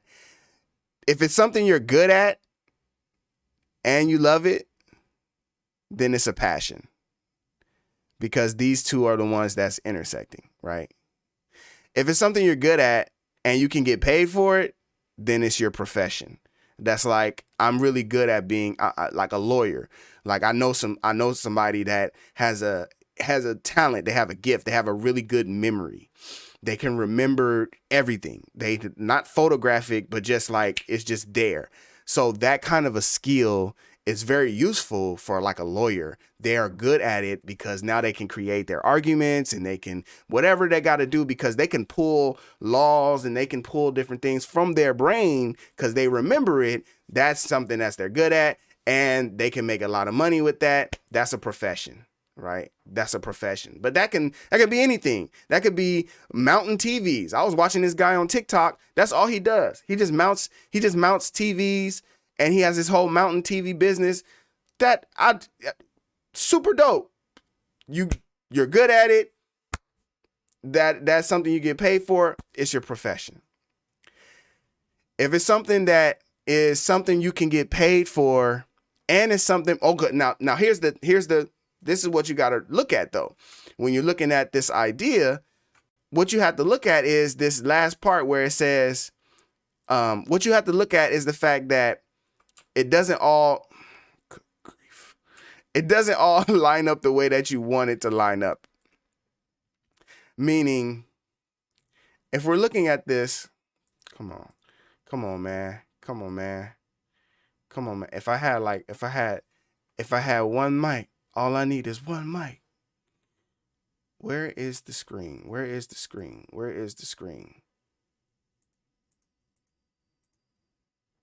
Okay, I'm just trying to make this. I'm trying to make this bigger, but also put myself here. Okay, this is what I'm trying to do. Y'all bear with me, man. I appreciate y'all for coming through to the stream. I hope y'all got something out of it. I hope this little whatever we diving into right now can be helpful as well. And if not, sorry, forgive me. You could be good at it. You could get paid for it. It's your profession. But look at that. You don't necessarily love it. You don't love it. You're good at it. You can make money from it, but you don't love it. Like, I don't know if lawyers are like, man, I love this. I love sending people to jail. Like, I don't know if that's the case. If it's like, I love when I lose. Like, I don't know if that's a love situation. It could be. Is it something that you haven't heard Hit Boy's new song yet, have you? I probably haven't. Something that the world needs. The world, we need lawyers. We need people to advocate for us, or even like doctors. I can think about some doctors are like, they're doing it because they're good at it and because they can get paid for it, not necessarily because they love it. But it also does help the world. It also does help the world. So some things live where they live. They live there because that's where they're supposed to be. But you might be missing out the other thing. It's like, but do you love it? You could be totally on the other end of the bracket, right? I like here with profession, like I think about people that do like the Forex trading or like the stocks or like, people that get into stocks, people that get into cryptocurrencies, stuff like that. You could be good at it. Like you could be good at like reading the stocks, and you could be good at like figuring out how to make money. You could be good at like figuring out how to invest and flip your money, and you could get paid to do it. You can make a lot of money doing it, but like, do you love doing that? You probably love making the money, but you might not necessarily love doing the trading that you're doing with the stocks or with the cryptocurrency. You probably don't love that. And guess what? The world doesn't need you to get rich off of cryptocurrency. It just doesn't help the world. It just doesn't do anything for the world. All right, so now we was on that side of it. Let's look at the other side. So the other side says that which the world needs and that which you love. Let's look at it from that side. So now we're not good at it and we don't get paid for it. Okay, we're not good at it and we don't get paid for it. Something that you love and something that the world needs that you don't get paid for to do, that's your mission. You don't get paid for it. No one has to pay you in order to go visit sick children in the hospital who have cancer. No one has to pay you in order for you to, help people on the street. No one has to pay you to work at shelters, anything like that. It's like, this is what I love. This is what the world needs. That's your mission. It's like, that's like literally when you think about it, right? It's like, it's a mission. Is it, according to this thing, is it your purpose? This thing will say it's not your purpose, right? Everything has to line up. It has to be a way that you can do it all. And of course, like this, like the are you good at it part really kind of doesn't come in line. It can, but it kind of doesn't. You could look at it and you could say, if I'm good at it and the world needs it and it's something that I love, then this is a mission that I'm passionate about. See how the passion and mission line up? It's a mission. It's a mission that I'm passionate about. It's my passion mission because I'm good at this thing. I'm doing what I love and the world needs it. I'm not going to make a dime. No one's going to pay me for it. I got to figure out another way to survive and make money, but it's a mission that I'm passionate about. Because you know what you'll do if you're really like trying to figure something out? Like when you have passion, like even if you're not good at it right now, you will get to the point where you're good at it because you're passionate about it. So you're up late night, you're studying, you're at 2 a.m. in the morning, 3 a.m. in the morning, 4 a.m. in the morning. You're reading books, you're buying books, you're calling your friends that are doing it. You're trying to reach out to people, you're investing, putting money into it. You're having meetings with people, you're doing one-on-one coaching, you're doing life coaching, you're going to college, you're on Skillshare, YouTube, Udemy, you're on anything that you can get your hands on to learn how to do X. That is passion. That's a passion. If while you are doing whatever you're doing, if while you're doing your vocation or while you're doing your profession, all you can think about is this thing and all you want to do is learn how to do this thing and do it better, that's a passion. That's passion. Because it's moving you, it's motivating you, it's urging you, it's pushing you on. It's not the money that's pushing you on. It's like, I got to learn how to do this thing because it's just been imprinted in my brain. That's passion. So you might, for the thing that you're passionate about, you might say, I ain't tripping about it. I ain't worried about it. I ain't worried about it if I can get paid for it right now because it's my passion. If it's something that the world needs and it's something you could get paid for, now you have to just look and see what is missing out in terms of this graph. Something that the world needs it and I can get paid for it. But I might not be all that good at it and I might not love it. That's a vocation. I'm gonna keep it real with y'all. I don't know what vocation means exactly. I know it's like job orientated, but let's just look at the definition of vocation. A strong feeling of suitability for a particular career or occupation. A person's employment or main occupation, especially regarded as particularly worthy and requiring great dedication. A trade or a profession. All right, so that's vocation. It kind of, I don't know, the definitions that they gave kind of mixed things up and down, but nah, that's interesting. Okay, we're gonna take a pause on, we're gonna take a pause, Dr. Guy, and we're gonna come back to that. So we got, that's vocation. That's like, it's just what you've been assigned to do because it's not necessarily, it's not a mission. It's not a passion. It's something you've been assigned to do. You can make some money for it and it's something that the world needs. So that means like, you don't have to be proficient at it in order for it to get done. Just somebody just needs to do it. That's what vocation is. It's like the world needs it and you can get paid to do it.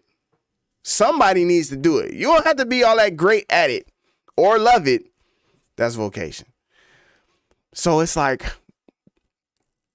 it's interesting that the word is purpose that's there. What is the purpose? What is purpose when you can find and you can deliver all of these things?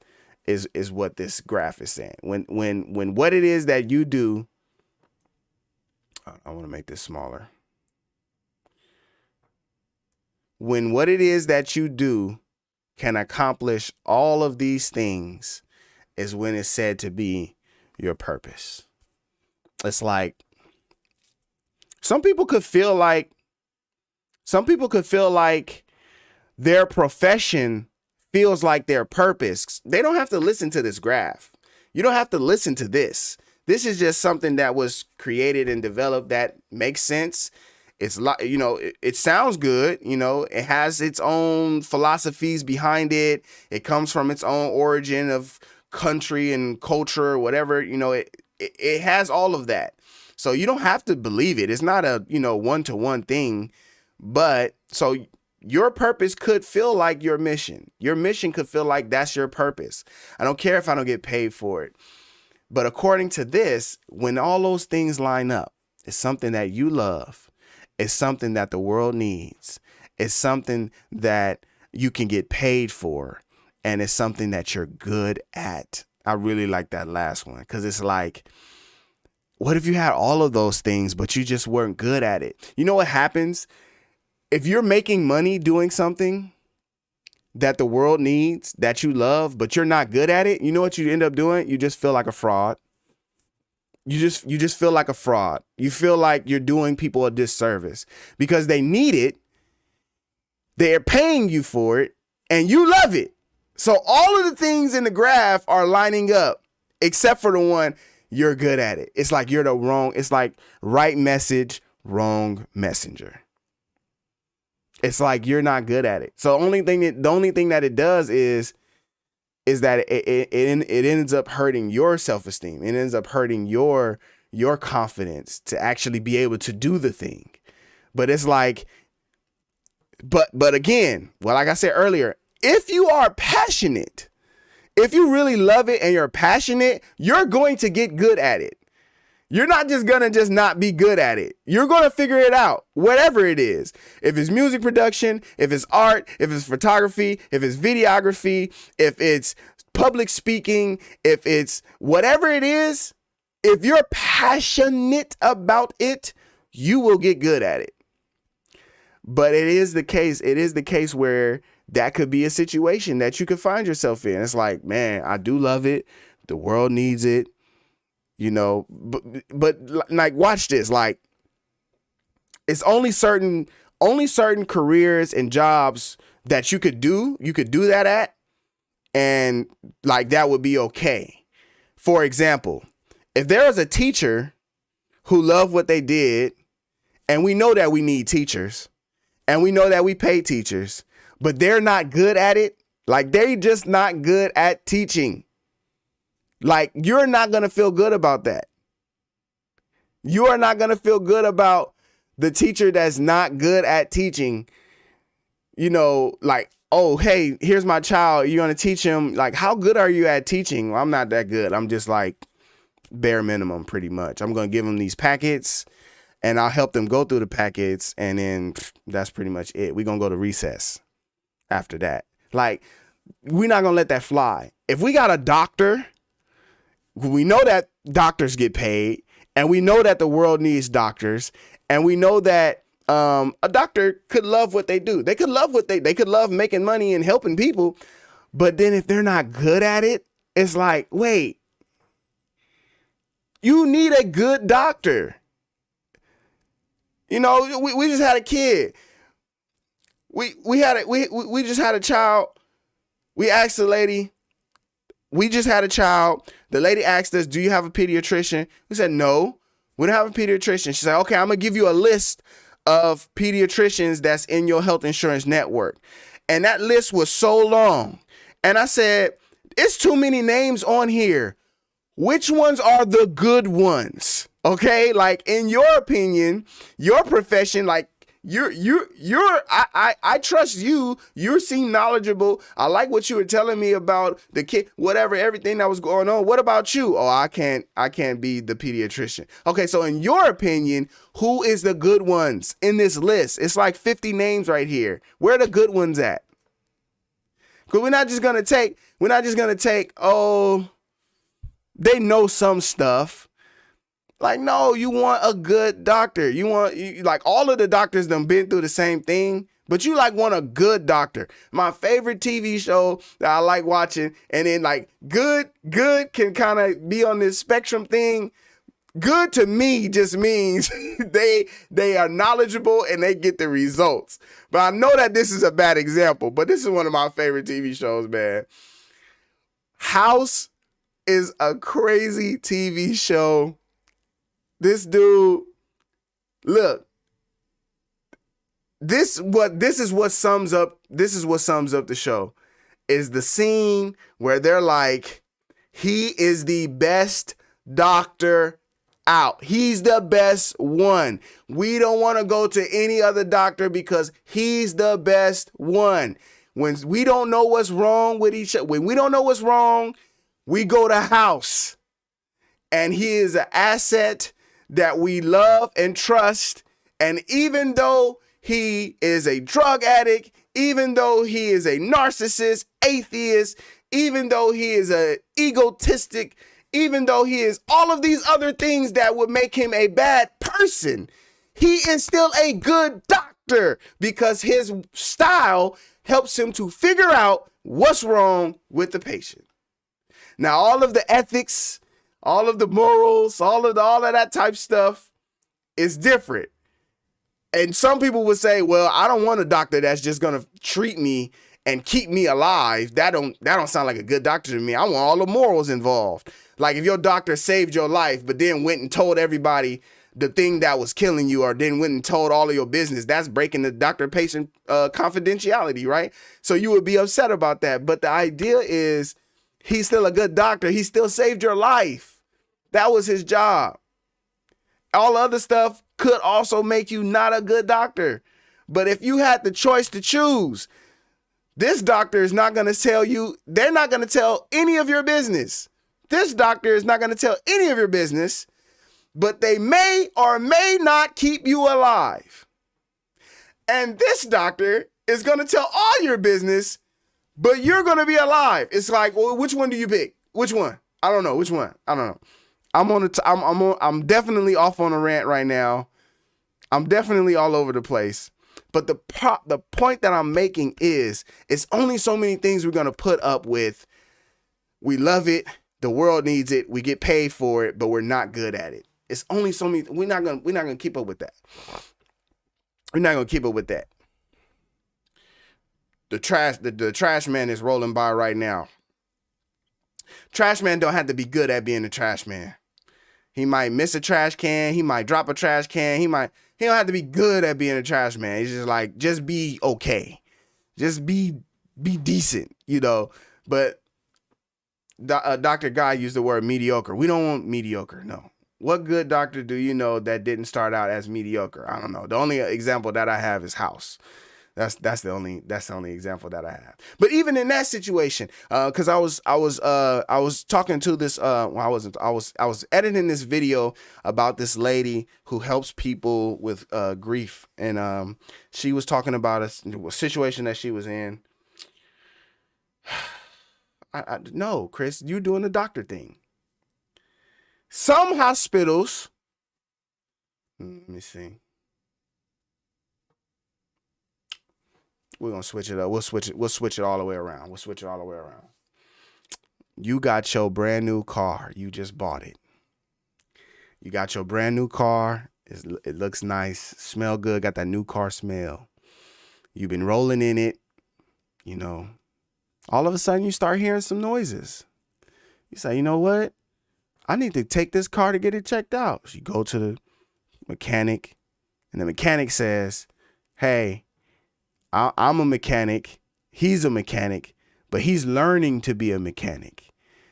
And so in that sense, it's not that he's a bad mechanic. He's just learning. Now, in that example, the good would be the one who put the hours in. The good would be the one who has some understanding of what they're doing. They're not learning it currently. It's like, no, I've been there, done that. I got all the skills. I got it. In that situation, be good. But the guy that's learning to be a mechanic, The guy that's learning to be the mechanic, he's learning, but he could be a really great mechanic.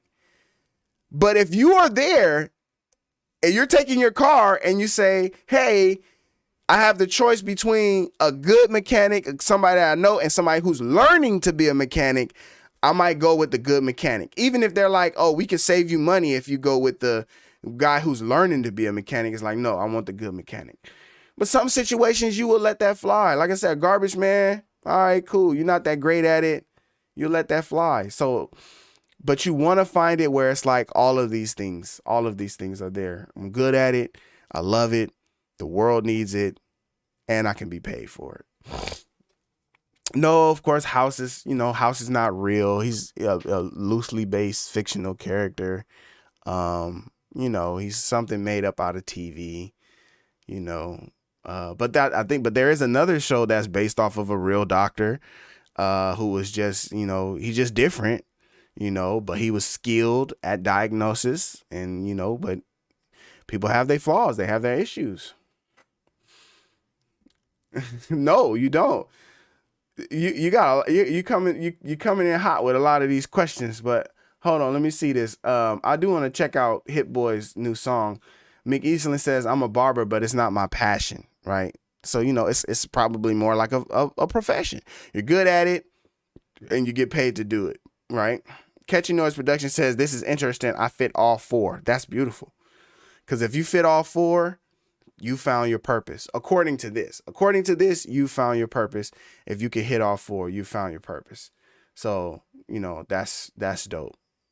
I did have a way that I could do that, don't I? Okay, cool. Let's do this.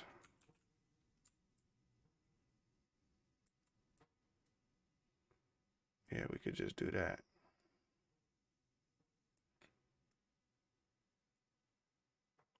No, I didn't want to do that. Do that. Yeah, there we go.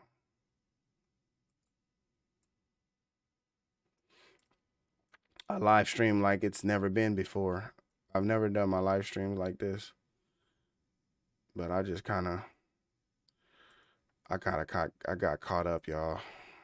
I gotta no, you don't need 13 years of practice. The idea is if you had to choose between the guy with 13 years of experience and the guys with 13 days of experience, and it's your car, it's your precious, beautiful car that you got, I think you would choose the one with the 13 years. All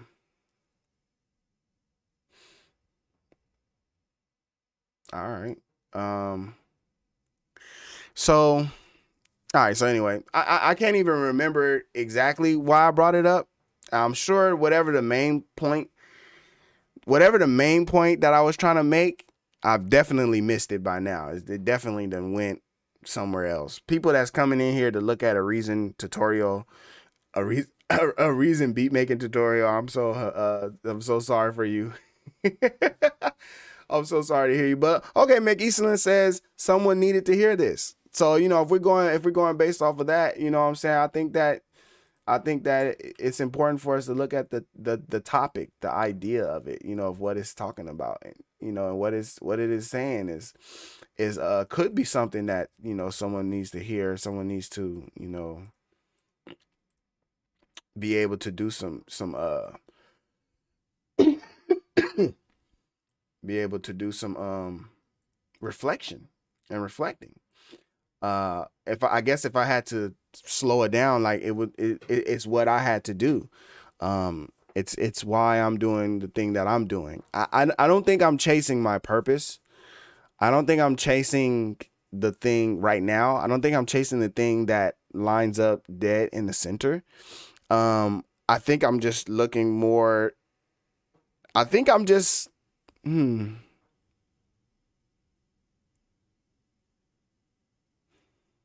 I think I'm more like this quadrant. I can't really point to it. I think I'm more in, where is it at? Like this quadrant. Something I love and something I feel like I'm good at. I think I'm searching for this. So a passionate profession, or a profession that I'm passionate about. So just like this half of it. I think that we can help some people with music production. You know, that is a small group, you know, of people, like a niche of people that could definitely like could possibly help. Um, you know, to help somebody doing this, I think is possible, right? But like, is this something that the world needs, like globally? Like, I don't know, not necessarily. And then there's there's things I do in my life where it's like literally just that one thing. It's something that the world needs. It's just something that the world needs. It's like I don't know if I'll say I'm good at it, or you know, it really just is like, if this is the only bubble that works, is something that the world needs, there's things that we all could do and should do that fall into that bracket, right? Um Not sure if the world needs my music. But you know, that's an interesting concept, because some people that look at this, they do agree with that. They do believe that. They do believe that the world needs music, and the world needs your music, because music is so transformative. It's so, you know, it's so many things that you could do with music. It's so many ways that music can be healing, can be transformative, can be therapeutic. You know, it's so many.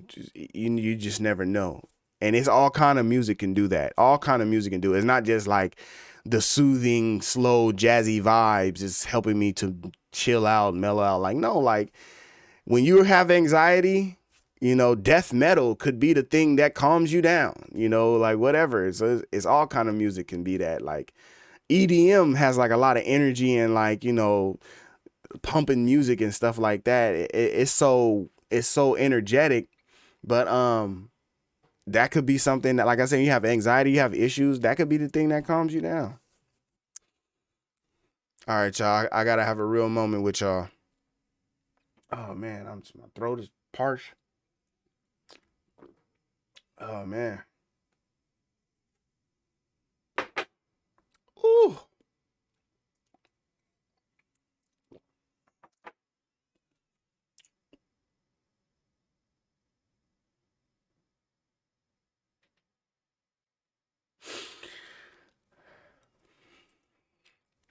It's tough. Um, it's tough. I think I think it has been great. It's just one of those things. It's like when I'm not doing this, like when I'm doing other things, you know, it's cool. But like even like this, like taking the time to set this up, to have this conversation, I enjoyed that. That was something that I loved. That was something that, that's why I say I'm kind of really just working in this bracket right here, really just trying to do the thing that I love. Now, the moment that I can just add that bottom one to it, like really add that bottom one to it, then it'll just be a blessing. Then it just be like, it's a wrap. Let's go for it, you know. And like I know that some people start with the thing that they love. They don't make any money at it. They're not good at it. The world doesn't need it. They start with the thing that they love, and then they start getting really good at it, to the point that now that they're getting so good at it, they loved it, they were getting so good at it that people started paying them for it. So they loved it, they were good at it, they got good at it, people started paying them for it. And because people was paying them for it, they then could do something that could help the world. I like that. I like looking at it as like a clock, as like a wheel of like how things move. I like that. That just did something for me. That definitely just, that was a word. You start at what you love, you get good at it. You get so good at it that people will pay you for it, and then you use that money to help the world. That's it. My name is Chris Reed Beats. I love you guys. Thank y'all for coming to the stream. I appreciate y'all. We had a lot of names and a lot of people came through today. Let's take a look at the poll, the final results of the poll. What features do you want to see Reason update next? Sequencer. Sequencer was the winning poll with 79 votes. Sequencer beat out piano roll, user interface, mixer, beat them out 46%. So most of you guys, 79 votes, most of you guys want to see a new updated sequencer for Reason. Rees, Chris Mills, Fatuma, Sasha, Jonathan, Ben Bowman. We didn't get to Ben Bowman's studio.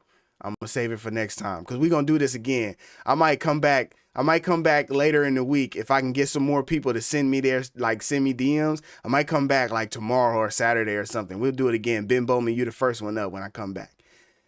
Chris Mills, Sasha, Raging Oracle, Rap Hawks. We also have Frozone Music. Where is my super suit? That's what I'm thinking of, Frozo. Where is my super suit? Posting Beats was in here. King Willie was in here. Catchy Noise Productions in here. Beat Chew in here. Ivan Velez in here. The McEastlands up in here. Brandon Fox in here.